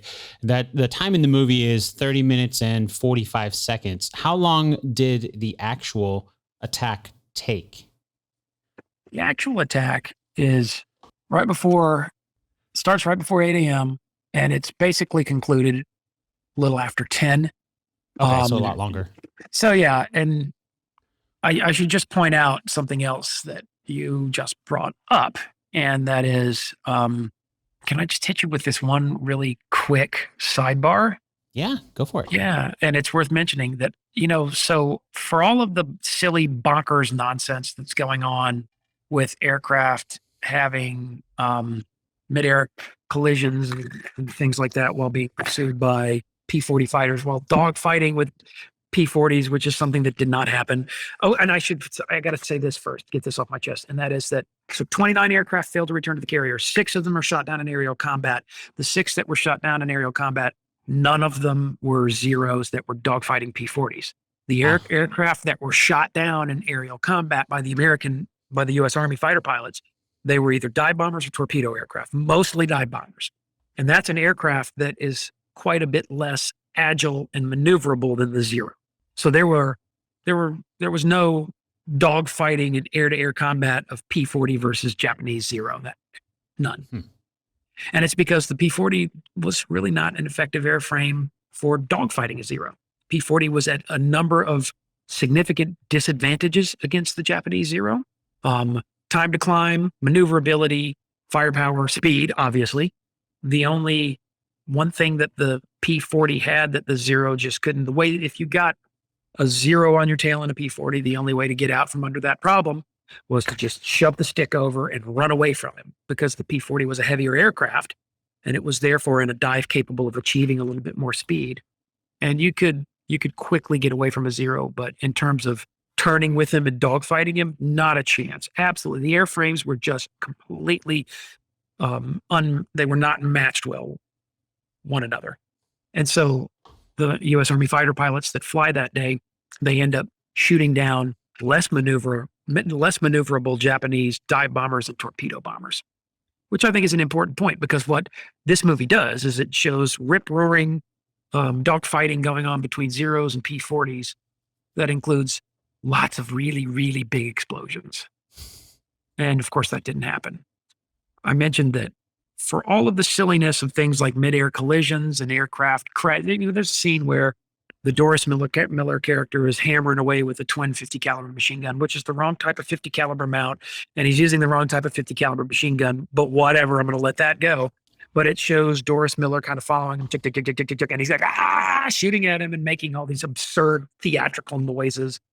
And the aircraft gets hit and then runs into a crane and then crashes down. That's depicted. And while that's interesting, that's not something that happened that day. I think they drew some information, though, from the Zero that was piloted by Petty Officer Takeshi Hirano, which is an aircraft that was in combat that morning directly across the main flight line from Hickam Army Airfield.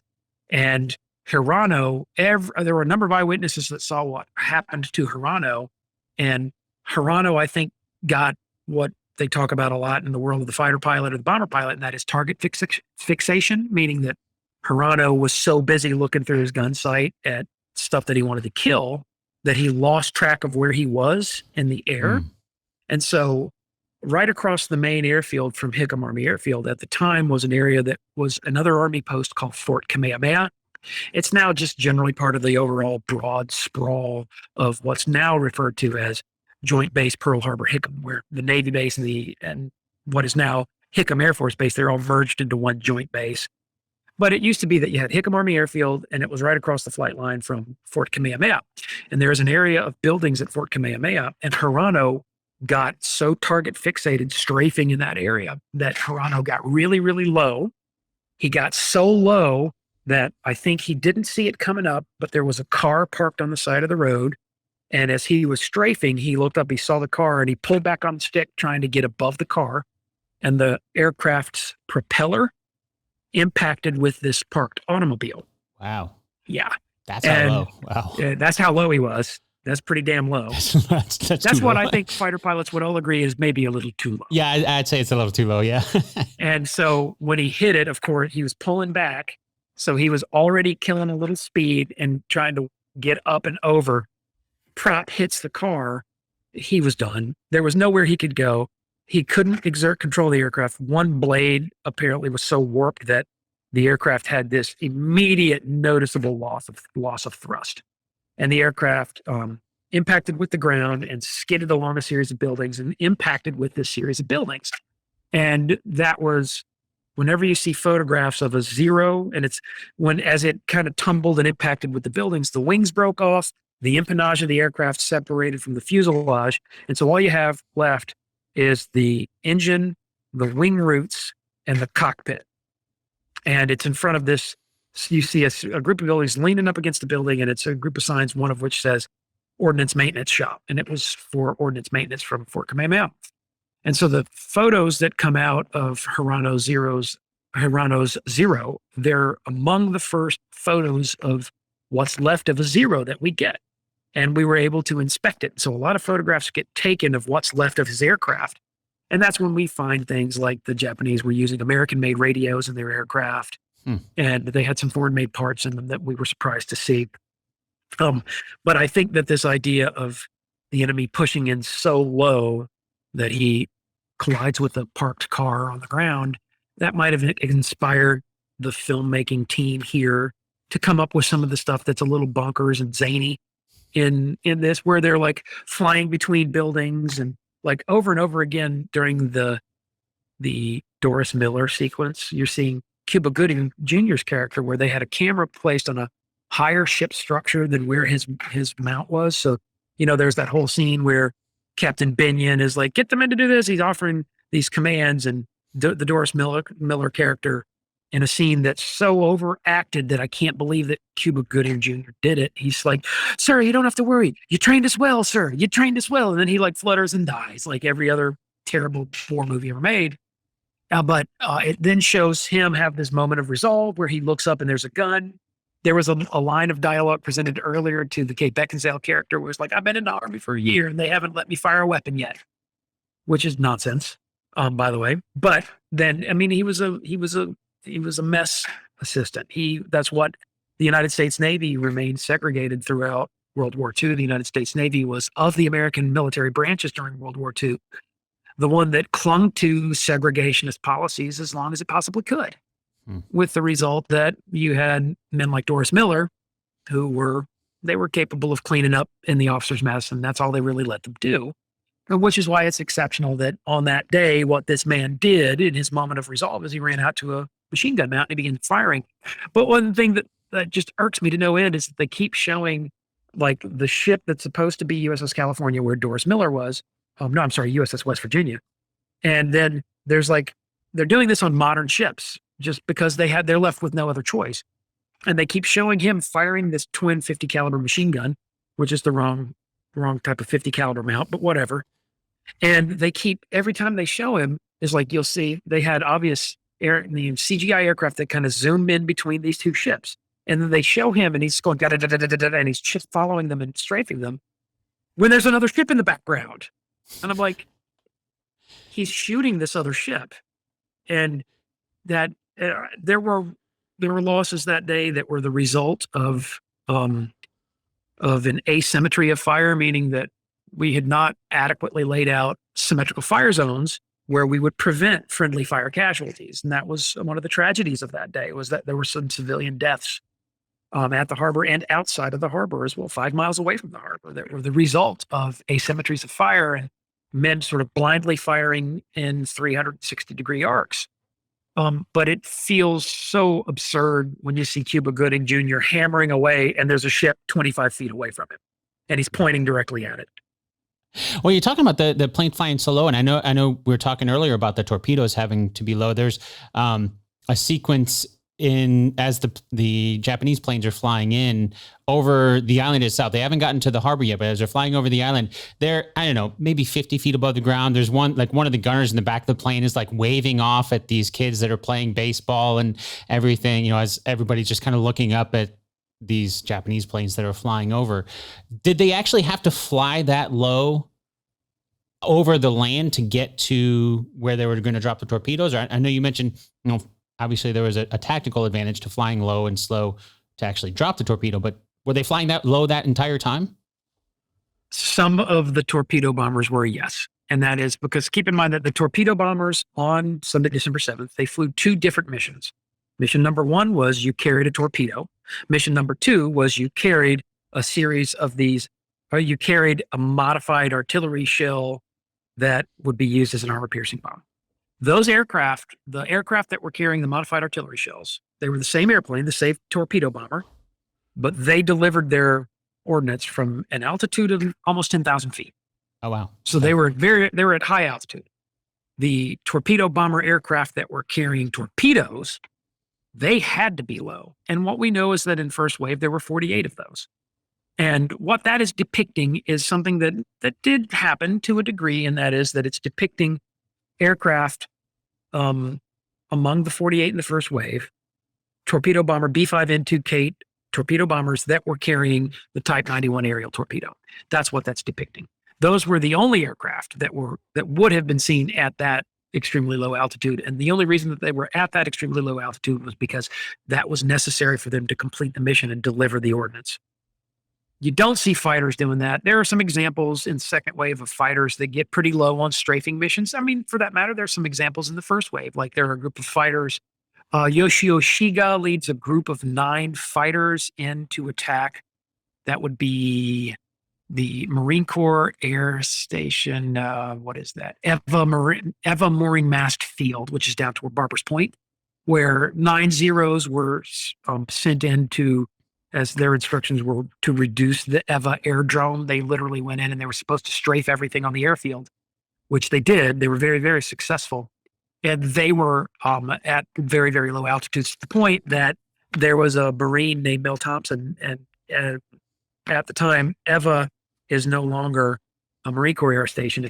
It's a closed field now. It's been closed since the 60s. But Eva had a main gate. There's a golf course there now. It ceased to operate as a Marine Corps Air Station. It now operates as a golf course.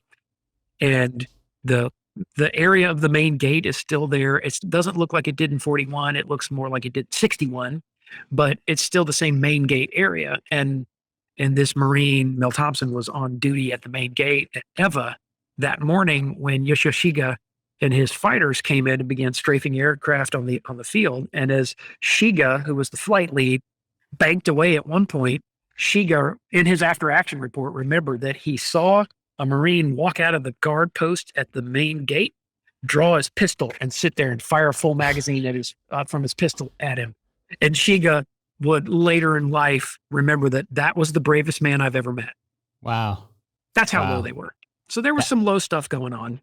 Yeah. Wow. Well, yeah. If we head back to the movie, after the attack itself, we do see President Roosevelt giving the Day of Infamy speech on December 8th. There's also a scene where, as that speech there, we see men still trapped in USS Arizona. You can hear them tapping. They're trying to do everything they can to get to them. Of course, the pilots, Danny and Rafe, go from flying during the attack to helping at the hospital to helping rescue the men trapped in the harbor. You know, they seem to be everywhere. And not to skip ahead, but at the very end of the movie, it does mention that 1,177 men still lie entombed in Arizona to this day. Can you give a little more historical context around Arizona itself and the men on board, and were any of them rescued? There were some that were rescued, and there were survivors from the ship. However, it is true to observe that 1,177 U.S. Navy sailors and United States Marines lost their lives on that ship that day. It's it's the highest loss of life on one ship during the Second World War. Wow. It is, prior to that, the last time that a large number of officers and men we have to go back in history kind of far to get to examples of losses of life that are high. like USS Maine at Havana Harbor, February 15, 1898. USS Tecumseh, which was a Canonicus-class ironclad that was sunk at Mobile Bay, August 5, 1864, with 96 officers and men going down. The USS Arizona stands out as it is dramatically higher than all of those other incidents that were considered massive losses. Arizona is a complete write-off, and that's because of the fact that one of these Type 99 special attack munitions, these modified artillery shells, penetrates the upper deck of the ship and ultimately then detonates in the ammunition storage magazine associated with the 14-inch main batteries toward the bow of the ship, turret number 1, turret number 2. That's why you see in the explosion, which is, I think, quite well depicted by digital animation in the movie, you see the decking around turret 1, 2 heave upward suddenly by this massive explosive force. And it's because what has happened is that bomb has exploded in the powder magazine. That wasn't the only bomb to hit Arizona, just for the record. Another bomb dropped not by the same aircraft, but one of the aircraft in its formation. They were in these formations of 5 aircraft, these Vs of 5 aircraft.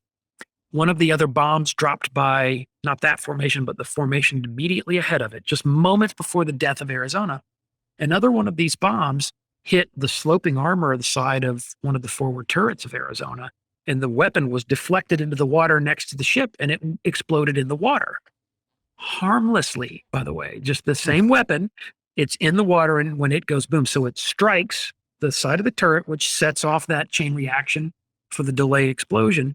But the angle of the turret deflects it away from the ship and into the water. It penetrates part of the hull on its way there, but then it goes into the water, and then it explodes, and it doesn't even damage the ship. Wow. But then a moment later, another one comes down, crashes through the decking. It explodes in the ammunition storage magazine. It sets off all this ammunition. If you have an interest in looking at what actually happened to the ship, it was well documented by a U.S. Army surgeon who was serving aboard USS Solace. His name was Eric Hawkinson, and Eric Hawkinson was when the attack began. He came out on deck. He had a film camera, and he recorded. He was aiming his film camera at USS Arizona when the explosion occurred. And you see a number of fascinating things that occur in the Hawkinson footage, which inspire the digital animation in the movie. And one of the things that you see that kind of blows my mind and drops me to the floor every time I see it is that the main explosion goes off, and Arizona had these cage masts, one forward, one aft, and they were associated with the range finding associated with the 14-inch main battery. So the one facing forward, one facing aft. The one facing forward was for turret 1 and 2. The one facing aft was for turret 3 and 4. And it was part of the fire control for those weapons. Anyway, the forwardmost mast, when the explosion occurs, you can see the mast is thrown 30 feet into the air, and then it comes back down and collapses over at this acute angle. And if you ever see film or footage of the aftermath, you'll see that. You'll see the forward mast, cage mast of Arizona is collapsed over on top of the turrets at this jagged angle. Eric Hawkinson captures that. In the footage, you see that mast wrenched upward by 40 feet as this massive explosion literally lifted the entire deck where turrets 1 and 2 were, lifted them 30 feet in the air, and then they crashed back down. And when they crashed back down, they completely flattened all of the ship's structures that were supporting them. So that's why the bow of Arizona, there's no longer a coherent form, because all of this mass was hurled upward, and it crushed down everything that was below it when it came back down. As a part of that explosion, it's of course it's created mainly by a secondary explosion of all this ammunition, and it's high explosive TNT that's in the shells themselves, but it's also the powder charges that were associated with the propellant for the powder magazines. These powder bags are thrown away from the wreckage of the ship when the explosion occurs. And you can see them in the Hawkinson footage, and they're cooking off one after the other. So they're thrown out of the ship, and you're seeing these smaller explosions taking place as these bags of powder sail through the air, but they're smoldering and then they pop. Wow. And there are about a dozen or so of them. You can also, in the Hawkinson footage, see that the explosion occurs and it propagates upward, but it's also propagating through the water flow. And you see this wave, this tidal wave, wash ashore on Ford Island and splash against everything on the island. All of it testifying to how violent that explosion was. And the violence of that explosion is what destroyed that ship once and for all. The ship could not be restored or salvaged, and that's why it is still there to this day. In 1954, a memorial was built on Ford Island by the survivors of the USS Arizona. It's still there today. It's a very powerful memorial. If you ever get out there, it's on the island and you can walk to it.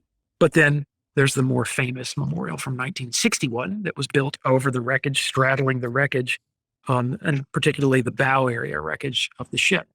Now, there was a lot of ship structure that was above the water that was cut and hauled away eventually. And that's why you see pieces of the USS Arizona in museums and other institutions all over the country. But what happened to that ship, I know that in my childhood, I'm born 25 years after the war ended. But in my childhood, that was a big deal. It was a big, big deal, such that in the old era of standard broadcast television before cable television existed, when broadcast TV, when I was a kid, broadcast TV was from 8 in the morning till about 10 o'clock at night. You'd get the nightly news and then they would sign off and they would play the national anthem, and that would be the end of the broadcast day. And you wouldn't have TV again until in the morning. And I remember as a kid that when I would watch the sign off at night, because my dad always watched the news every night, and I would stay up late and watch the news with him. And I'd watch the sign off with the national anthem. And the national anthem was always played with a view of the Arizona Memorial. Wow. And it just assumed these looming massive proportions to me from the point I was very young. And whenever I go there, every time I go to Oahu, I go out on that memorial. And I've been on that memorial when nobody was there, associated with TV project stuff that I have done before. And every time I go there, I feel like I am being given a great privilege. Even when I go there and there are 200 other people in the boat kind of elbowing me out of the way, I feel this intense moment of reverence over that ship has symbolic power that it's very meaningful to me. And I'm going into all of this just simply to say that I feel like it doesn't possess that symbolic power anymore. The movie ends, and I know you've seen the end of the movie. The movie ends with sort of this sweeping shot that's sort of flowing around the wreckage and showing the memorial. And it's ending with her providing this voiceover about grander things like, our war began at Pearl Harbor, but we went on to win the war. And I had sort of thought that the movie was going to be giving the subject to a new generation the way that Private Ryan gave D-Day as a subject to a new generation. And it's disappointed me. The movie itself is an extreme disappointment, and it's disappointed me too that it didn't really create much of a legacy, because I don't believe that it elevated the historical literacy of people to the extent that they know and understand what the Arizona Memorial is. I find that older people get it. Older people like me who grew up in the era of broadcast TV with the nightly sign-off and the national anthem and the USS Arizona. And also, my life overlapped with people who survived, because I had been friendly with a man named Don Stratton, who was very, very badly injured that day and was on the ship when the explosion occurred, but survived it all and was recovering after, because he was very badly burned as a result of the explosion. And he received a medical discharge from the Navy while he was in recovery. As soon as he was well enough to walk out of the hospital, keep in mind that he was at that point discharged from the United States Navy. As soon as he was well enough to walk out of the hospital, he immediately went to a U.S. Navy recruiting office and reenlisted. And I think of him very often when I go there, because I tend to think of concepts of service and of duty, obligation, sacrifice, things that characterized the generation that fought the Second World War. I know there are people that will immediately naysay the idea and point out that that generation had its flaws. Of course, all generations have their flaws. But I've spent a lot of my life trying to understand that generation, and I continue to be impressed by the people that survived that ship. And every time I go there, I stand in front, when you go to the back of the Arizona Memorial, the back wall is the names of everyone, all the sailors and Marines who died that day. And that feels like, it feels sacred to me to be allowed the privilege of standing there. That's a little on the corny side, but that's also part of the reason why when I came out of the theater the first time I saw this movie, I was a little let down, because It just didn't feel like it was a meditation on something sacred and something hallowed. It felt like a big, dumb, silly action movie. Yeah. Well, towards the end of the movie, we mentioned this earlier, and we do see the Doolittle Raid depicted. The way the movie kind of sets this up is after Pearl Harbor, President Roosevelt insists on striking back at the heart of Japan. The challenge, though, is that the Army Air Corps has long-range bombers, but they don't really have anywhere to launch them from. So the movie mentions that they take 16 B-25s for what now becomes Doolittle's Raid. They take the time to train the pilots to be able to take off at, the movie mentions, 467 feet, learn how to fly at 30 feet off the ground like a fighter, strip everything out that's unnecessary out of the plane. And then April 2nd, 1942, movie shows the deck of the carrier USS Hornet holding all of the B-25s, which I thought was interesting. It seems like they're kind of all on one carrier. But then before they get to the planned launch distance of about 400 miles off the coast of Japan, at 624 miles, there are some Japanese ships that spot the fleet. They don't really know if they're going to have enough fuel on the planes to make it to China, which was where they were planned on landing afterwards, according to the movie. Doolittle makes the decision to launch 12 hours and 224 miles ahead of schedule. Still, the B-25s in the movie, we see them dropping the bombs on Tokyo before any anti-aircraft fire starts. It looks like they pulled off the element of surprise. How well did the movie do portraying the Doolittle Raid? Strangely, the depiction of the Doolittle Raid in the movie I find to be the more compelling and interesting part of the movie. And it's not because it's true, and it's not because it's historically accurate, because it's not. The movie, even in that part of the story, it continues to have a direct contempt for historical accuracy. That's a little bit embarrassing. But still, I feel like I try to grade it and enjoy it just as an entertainment product, and I did kind of enjoy that sequence a little better, although it has its moments of misrepresentation and distortion. What actually did happen during the Doolittle Raid is that there was on the presidential level, there was an interest in immediately committing to an attack of some kind that could strike the Japanese home islands because the United States needed good news. Everybody back home was being bombarded, absolutely bombarded by bad news. And if you think of the historical setting, we have Pearl Harbor, very bad day for the United States. We joined the war. What happened soon thereafter that? Well, we then very quickly were moving toward the surrender at Bataan, which was the largest surrender of American forces up to that point in the war. We have also had a number of other setbacks. The Japanese have captured Wake Island, for example. We tried to get back into the fight very quickly by conducting a series of raids. And it's an era that we refer to as the hit and run era. It starts in February of 41, where we hit and run, where we have aircraft carrier task forces that move in close to Japanese island outposts. We conduct an air raid, the aircraft return to the aircraft carrier, and the aircraft carrier gets out of the area as fast as possible. That happens a couple of times. And as a continuing expression of this hit and run era, the president wants the military to figure out how to strike Japan. The best idea comes from a submariner, which is to load Army bombers onto a U.S. Navy aircraft carrier. The aircraft carrier USS Hornet, which was brand new at the time, was selected for the mission. 16 U.S. Army B-25B Mitchell medium bombers are loaded onto the ship.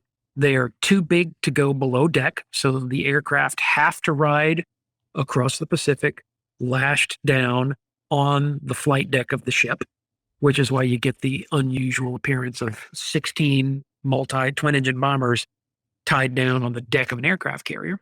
As you've already indicated, the mission was supposed to take off closer to the Japanese home islands, and the objective of the mission was to hit not just Tokyo, but 2 other major industrial cities, and that the aircraft, after striking these 3 cities, would then fly onward and land at bases and safe zones in China, in parts of China where the Japanese military did not occupy it. Well, everything went wrong when a Japanese trawler spotted the task force as it approached the Japanese home islands. The aircraft had to launch 12 hours earlier than they had planned to, and they had to launch several hundred miles earlier than they expected. And what that led to then was that the aircraft were not able to complete the mission, and the the way that was planned, meaning that they would fly onward, and just after dawn, they would land at airfields in a safe zone in China. That didn't happen. All of the aircraft were out of position, coming in over China during in the pre-dawn hours rather than after dawn. Were they able to hit all three in Japan though before they got to China? Or well, the all 16 aircraft weren't hitting one target. So the 16 aircraft launched, and they went to different targets. Okay, so I misunderstood. And then they would continue onward to the bases in China where they would land. And of course, because of the disruption that was associated with this trawler spotting them earlier, they had to take off earlier. They had to therefore come in over China before dawn. And in the pre-dawn darkness, they had to try to figure out a place to put down. None of the aircraft landed safely, obviously, aside from one of which experienced engine trouble and diverted and landed at Vladivostok in the Soviet Union. The aircraft and the crew were then interred by the Soviets in an effort to maintain Soviet neutrality against the Japanese. And that neutrality was a treaty obligation from something that had happened in 1937. We can talk about that another time, but nevertheless, 15 of the aircraft continued on to China. They ditched. Even Colonel Doolittle's aircraft had to ditch, and Colonel Doolittle himself survived. You had some men that did not survive the ditching. You had some men that were captured and men that were placed on trial, men that were captured by the Japanese, placed on trial, and there were executions of some of the Doolittle Raiders. The result of the Doolittle Raid was nothing like what was depicted in the movie. There, I said it again.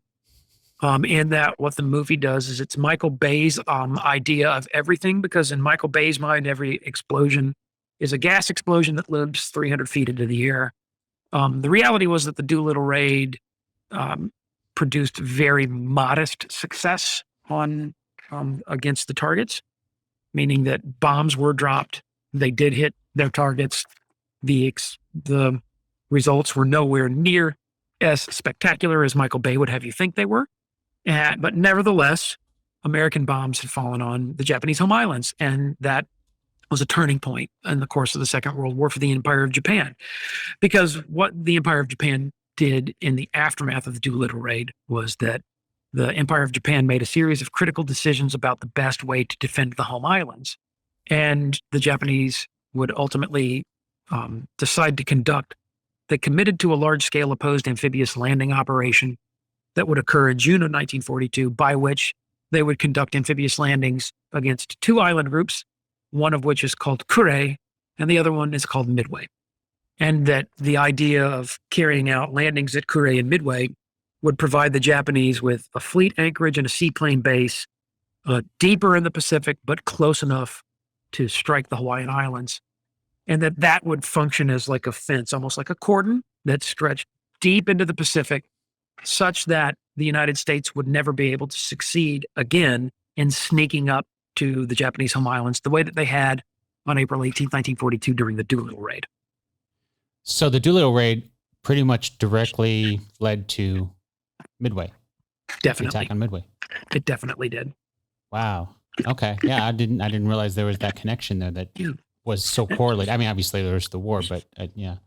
There's an even more interesting little shred of background I would offer about that, and that is that the Japanese realized that if we could take Kure, which is where they were going to establish the submarine base, and then Midway, which is where they were going to maintain two separate airfields, because Midway is not one island, it's two islands, and there's an atoll, and there were airfields on both of the islands. The Japanese realized that if we could take Kure and Midway, that puts us in position to continue bombing the Hawaiian Islands. And that is because there was a second attack on Pearl Harbor. This is, I find it's not very well known, that usually when I mention it, people look at me like, what are you talking about? Wasn't it in the movie? That's not in the movie. They didn't include that. Was Ben Affleck there? No. The important questions. Yes, the important questions that need to be asked. But the second attack on Pearl Harbor was conducted by two Japanese long-range float planes on March 9th, 1942. Called Operation K. And in Operation K, these two long-range Japanese maritime surveillance seaplanes that are called, we gave them the nickname Emily. The aircraft were appropriately designated the Kawanishi H-8K flying boat. And these were four-engine flying boats that obviously had a great range. And the aircraft took off from Japanese seaplane bases, from a Japanese seaplane base in the Marshall Islands. They flew to the northeast to a place called French Frigate Shoals. And French Frigate Shoals is actually technically a part of the Hawaiian Islands. It's just that it's much farther to the west of Kauai. And you know how the Hawaiian Islands end with Kauai and Niihau.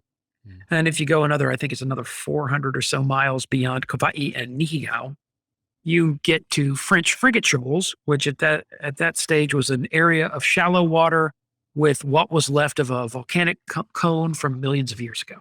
French Frigate Shoals is noteworthy because of the fact that there's still a coral reef fringing the area of the shoal water, and there's still, therefore, a lagoon. The lagoon has an open side, which makes it possible for ships to enter from the open sea and sail into the lagoon. And the lagoon, because it's a shoal area that's fringed by coral reef, it's very calm water. So calm, in fact, that Japanese float planes can land in the middle of that lagoon. So for Operation K in March of 42, the two float planes took off from the Marshall Islands. They flew to and landed in the lagoon of French Frigate Shoals.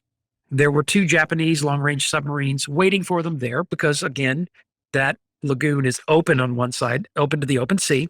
And so the two submarines were able to sail into the lagoon and tie up. When the float planes landed, they taxied up to the two submarines. The submarines transferred fuel onto the aircraft. And the aircraft, once they had refueled, they then had a sufficient amount of fuel to fly all the way onward to Oahu and then fly onward from there back to the Marshall Islands. It's a pretty incredible story. And it's a story that doesn't come up much, but it's a story that I mention it simply because I think it helps you understand something critically important about the Japanese and Pearl Harbor. And that is that the Japanese carry out the Pearl Harbor attack, and they very quickly realized that they had not done nearly as well as they thought they had. And they therefore come up with this plan. And it's a plan that is kind of an all-out effort, this effort by which two Japanese float planes, the first leg of the flight was they took off from Woja in the Marshall Islands. They flew 1,845 miles to French Frigate Shoals, where they put down in the lagoon. They rendezvoused with the submarines and they topped off fuel. And then with a full tank of fuel, they flew another 550 miles onward from French Frigate Shoals to Pearl Harbor. They dropped their bombs, and then they flew back to the Marshall Islands. And the return flight after they dropped their bombs was 2,270 miles.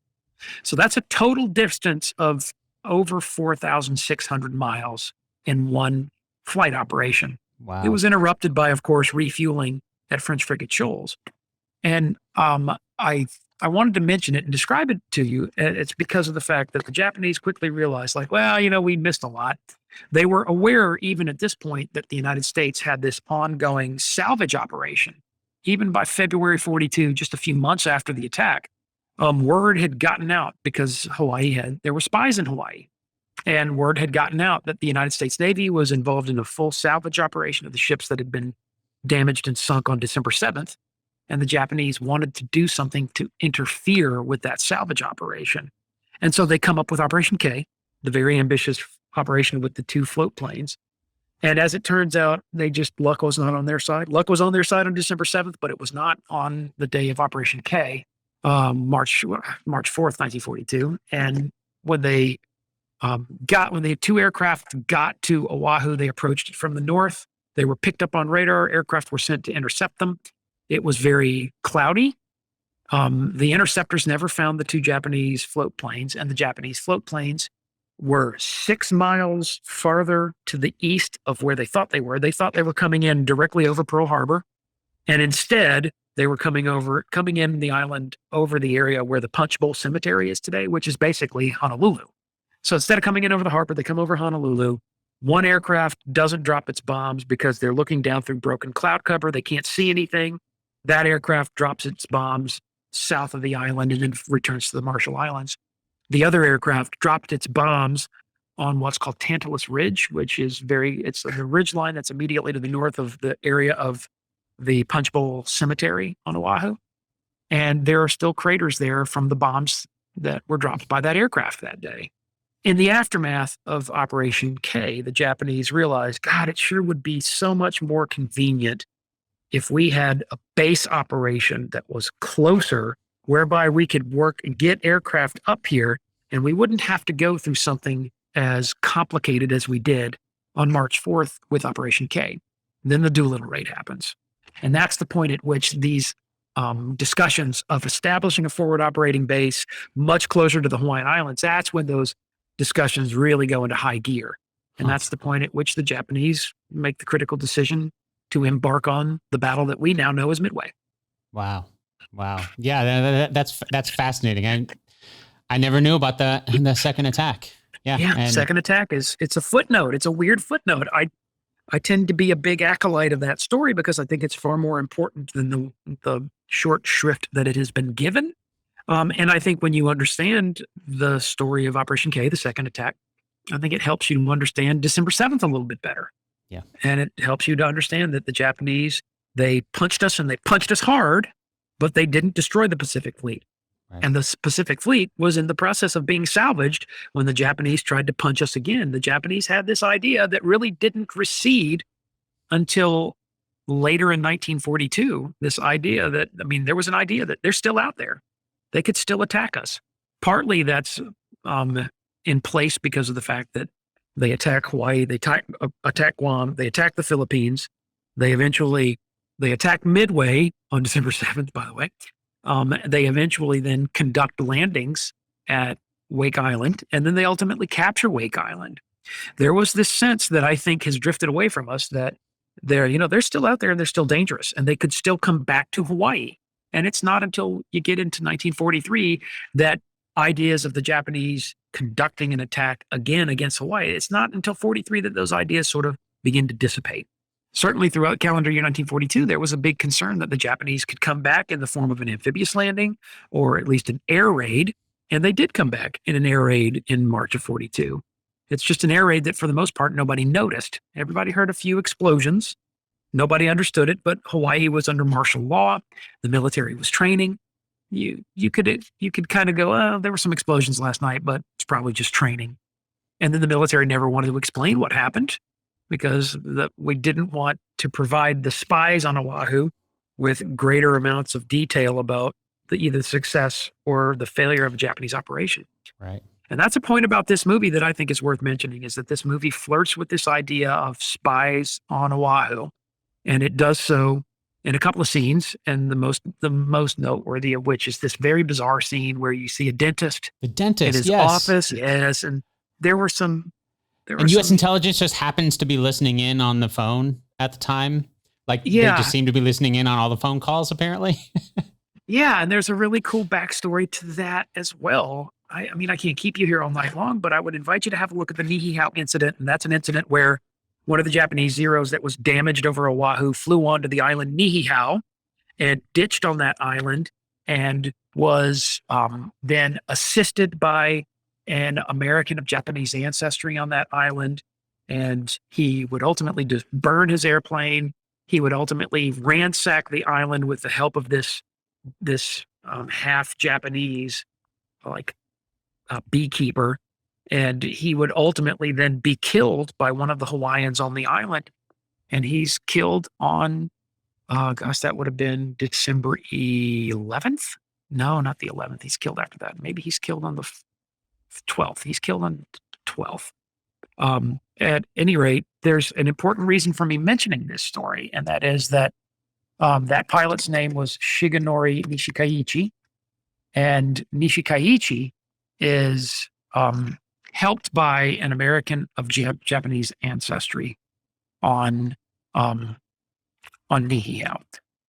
There is an FBI investigation after the fact, and the FBI investigation into the Niihau incident ultimately reveals that there is some reason to be concerned that Americans of Japanese ancestry and then native-born Japanese people living in the Hawaiian Islands aren't to be entirely trusted.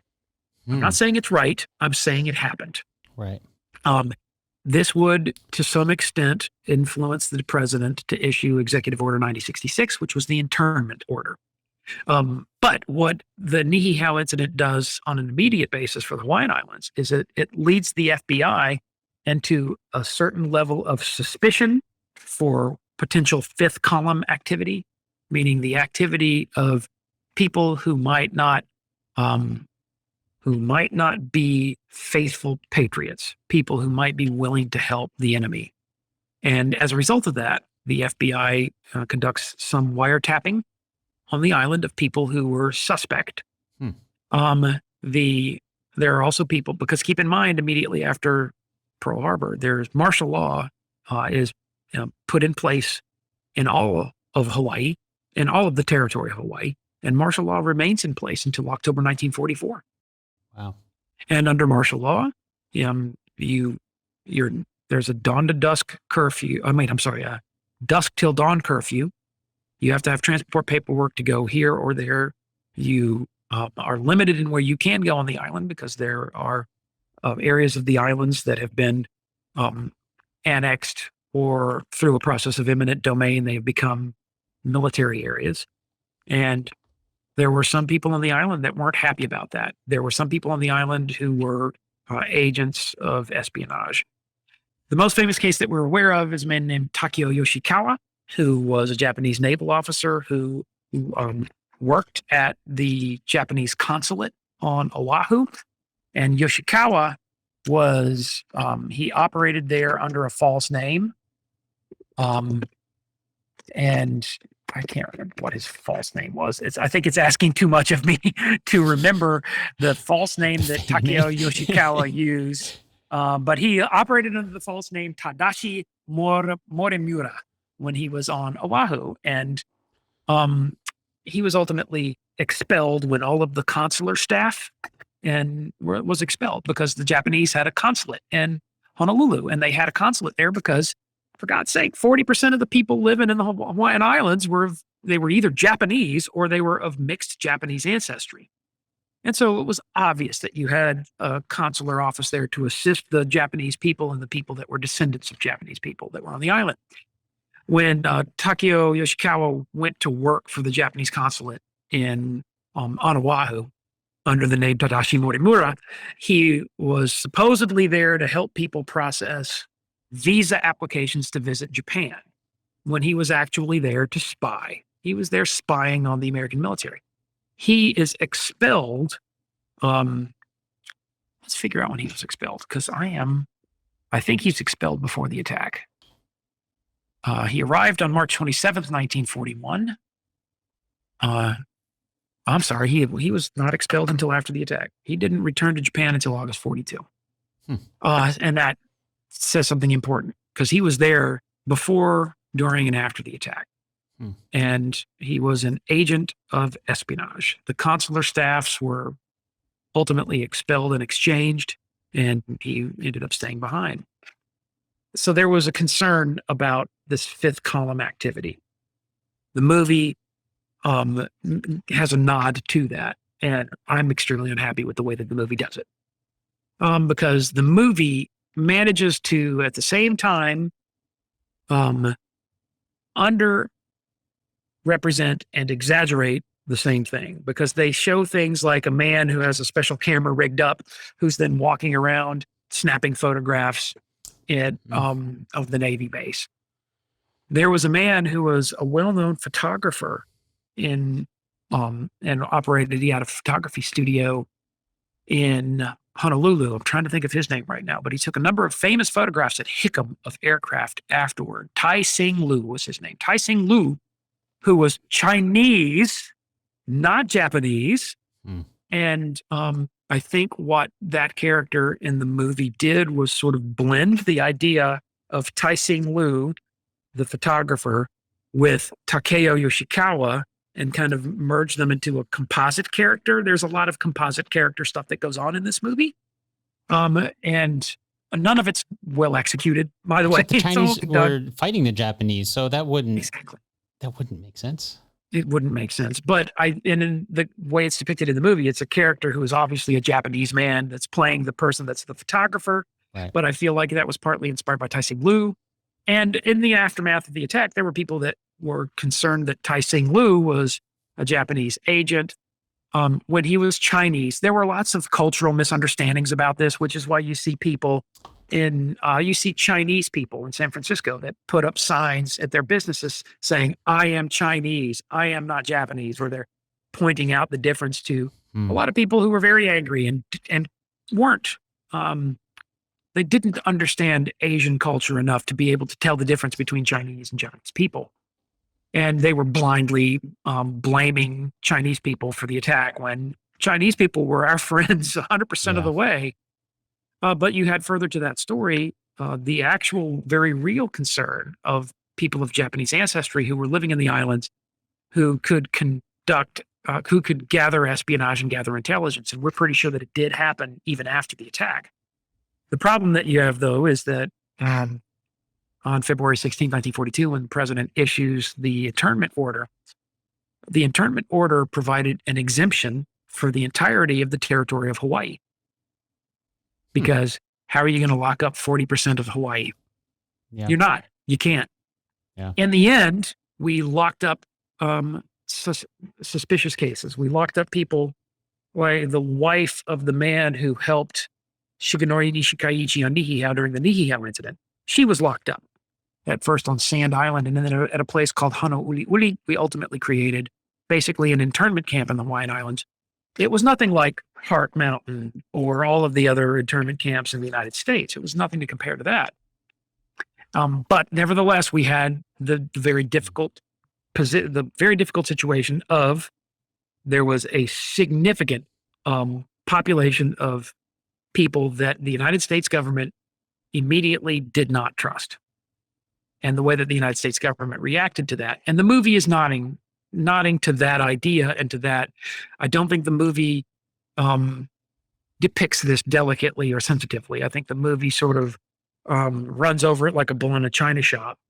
And if I had my say, if I had been the historical advisor on this film, I would have advised something totally different. But this is obviously a movie where they did not pay attention to their historical advisors, because I know a couple of them, and there are people who are far, far smarter than me about December 7th. And they provided feedback to the filmmaker, and the filmmaker ignored them. I mean, I guess at the end of the day, as a historical advisor, there's only so much you can do. I mean, you can provide the feedback. Yeah. They're going to make the movie they're going to make. It's a balance. And this is a movie where the historical authenticity was not in the proper balance, which is why I think we don't see it creating a legacy the way that Private Ryan did. Private Ryan is not a perfect movie. We've talked about this. Private Ryan has lots of problems, but it is far more historically accurate than the movie Pearl Harbor from 2001. Private Ryan resonated powerfully with people. I was there for every minute of it. I watched and I'm still watching the way that it resonates with people, because I led a tour in Normandy last month, and I finally had to go, enough.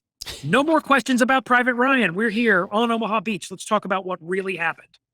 People still talk about it because people watch that movie, and it's a known and loved movie.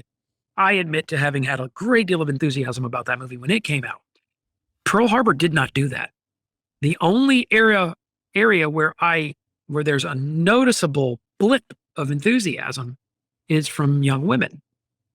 I found that if there's one thing that this movie did do, is it created an enthusiasm among young women for, I think, and I don't mean to sound belittling or trivializing, I think it created an enthusiasm for bringing back sort of the overall aesthetic of the style from the time period. Because if I could offer one last big gripe about this movie, is that there's this squad of nurses, and we follow them throughout, and we tragically watch the death of one of them on December 7th, and we follow them throughout the whole thing, and we follow them down this awkward path of a weird three-way love triangle. And that group of women, whenever they're presented, they're just presented as goddesses, and they're always immaculately dressed, and their hair is always perfectly executed, and they have perfect makeup. They have stature and poise. Even the one that's supposed to be the ugly fat friend, she's even this goddess. She's even beautiful. And I feel like that spoke to a lot of young women, that the aesthetic that was presented, which was a very curated, a very manicured aesthetic, was something that spoke to a lot of women. And I don't just pull that out of the ether. I pull that out because over the course of 20 years, I've watched kind of a lot of enthusiasm. I watched this thing emerge, which was that World War II reenacting existed before this movie. And then after this movie, there were a lot more women that were around the general orbit of World War II reenacting. And they were there in nurse impression or civilian impression.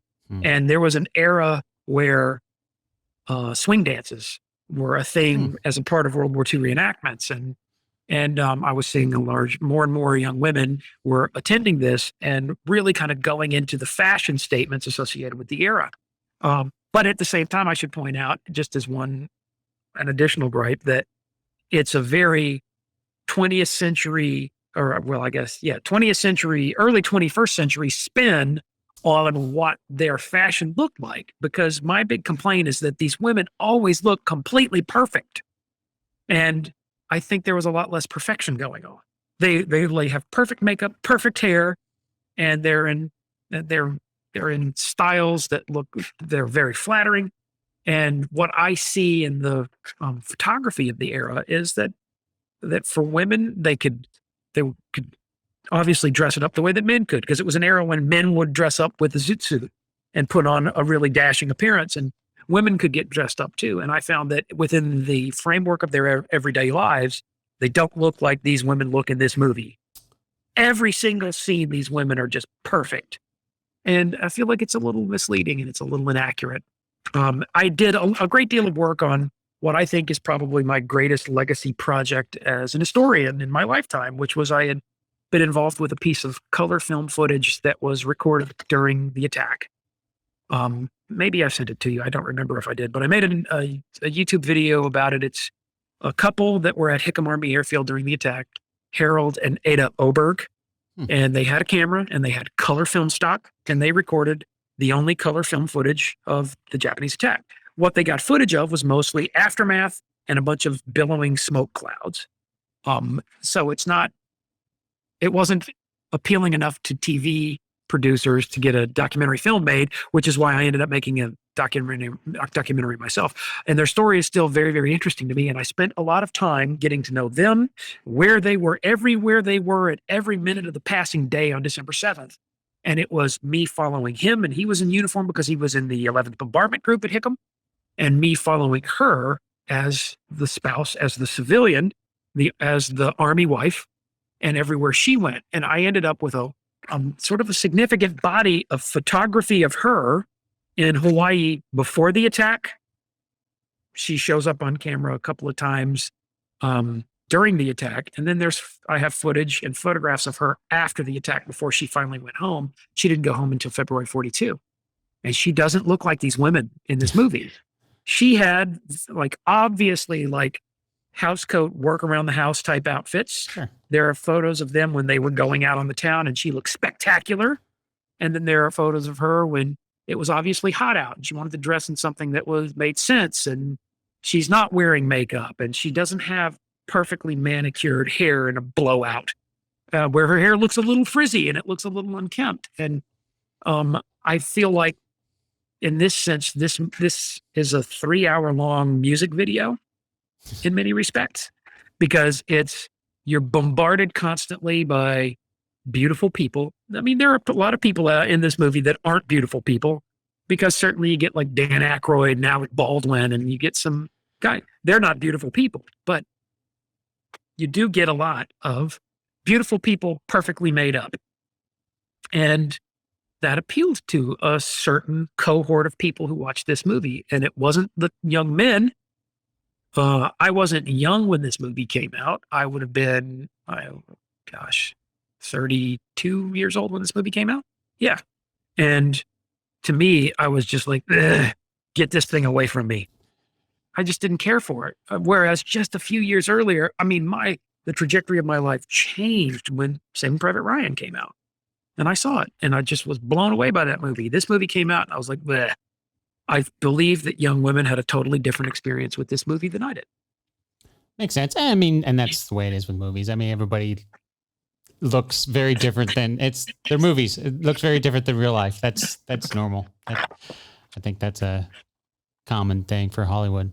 That's why a few years later, I was interviewing for an internship position, and a woman named Amanda was interviewing for it.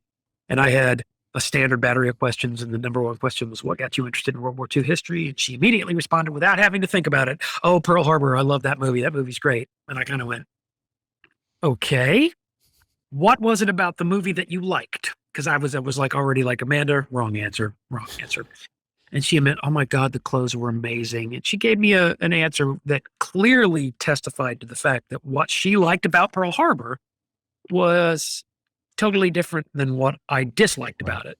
And because I was all fussy about, like, those are all J model B-25s. The Doolittle Raid, there were no J models on that raid. They were all B models. That was what got under my skin about the movie. And I found myself a little bit less able to disconnect from that and just enjoy it for what it was. And I feel like that the choice of leading man actors was something that appealed to a large number of young men, that the fashions associated with the film appealed to them as well. And at least in the one example of this intern, she testified that that's what spoke to her about the movie and got her interested in World War II history. So I think it's fair to say that if there is a legacy to be seen from this movie of enthusiasm, it's not a legacy of convincing young men to pay closer attention to this subject. Yeah. Well, like you said, we could continue chatting all night, but thank you so much for coming on to talk about Pearl Harbor. For listeners who want to catch up with your work, can you share a bit about what you're working on lately, or maybe to join one of your tours now that you're touring again? Yeah, well, thankfully I'm touring again. It's good to be back. And I continue to lead tours in Normandy. I lead tours all over the world, but my main job is I lead tours for National Geographic expeditions. Every June and September, I have one going off in just a little over a month, in fact. So there's that out there. You can look up National Geographic expeditions, but I also do private tours that include frequently providing guide services on Oahu that relate to December 7th. And I'm quite interested in that. And I enjoy doing that because, hey, let's be honest, it's Hawaii. So it's great to be able to visit. And it just so happens that there was a battle fought there. And I continue to learn and grow when it comes to my intellectual understanding of what happened on December 7th, because it's a vast subject that deserves to have more attention paid to it. So I continue doing that. But I also do some TV work. I'm continue to be on a show on the Discovery Science Channel called One on Earth. And I just signed on to a couple of new shows on the History Channel that'll be coming out before too terribly long. Okay. So I've not just been sitting on the sofa watching TV and eating popcorn. No, you've been super busy, that's for sure. Thank you again so much for your time, Marty. It's my pleasure. Good talking to you.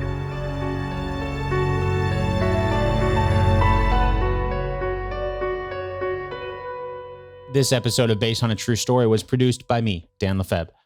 I'd like to thank Marty Morgan once again for sharing his knowledge about the events leading up to, during, and after the attack at Pearl Harbor.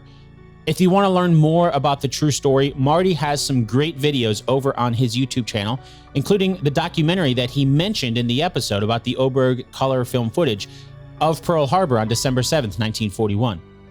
As always, you can find links to Marty's work in the show notes for this episode, as well as on the show's home on the web, basedonatruestorypodcast.com.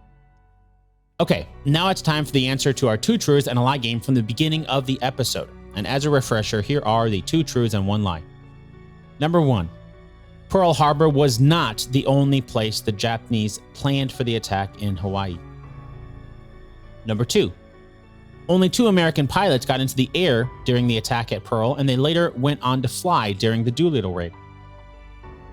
Number 3, Kermit Tyler concluded the radar was observing B-17s and not Japanese aircraft about to attack.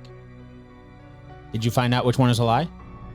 Let's start with number 1. Pearl Harbor was not the only place the Japanese planned for the attack in Hawaii. That is true. The Japanese had to prepare for 2 possible locations for the American fleet. Pearl Harbor was one, and the other was Lahaina Roads. It was only when their fleet got within range that they sent out 2 scout planes to see where the American ships were at. Lahaina was empty and the ships were at Pearl. That brings us to number 2. Only 2 American pilots got into the air during the attack at Pearl, and they later went on to fly during the Doolittle Raid. That's the lie. There were more than 2 American pilots who got into the air, but the 2 most famous pilots who did were Kenneth Taylor and George Welch. While they both fought bravely in the skies over Oahu, neither participated in the Doolittle Raid in April of 1942. That means number 3 is also true. Kermit Tyler concluded the radar was observing B-17s and not Japanese aircraft about to attack. While it is true that Tyler concluded the radar was observing B-17s coming in from the west coast of the United States, the movie incorrectly vilified him while portraying this. He wasn't playing chess in the early morning hours like we see in the movie. He also had a longer conversation to discuss what was seen on the radar. As he told Marty, Tyler pointed out that there were B-17s that had arrived a couple weeks earlier that had also gotten off course and arrived on the north side of the island, just like they were seeing on the radar again. And since more B-17s were scheduled to arrive, and obviously no one expected the attack, it would make sense that the planes were misidentified on the radar. Of course, we know from history that he was wrong, and they were Japanese planes about to attack. If you enjoyed this episode, you can help support the next episode and get ad-free versions of the show over at basedonatruestorypodcast.com/support. Once again, that's basedonatruestorypodcast.com/support. Until next time, thanks so much for listening, and I'll chat with you again really soon.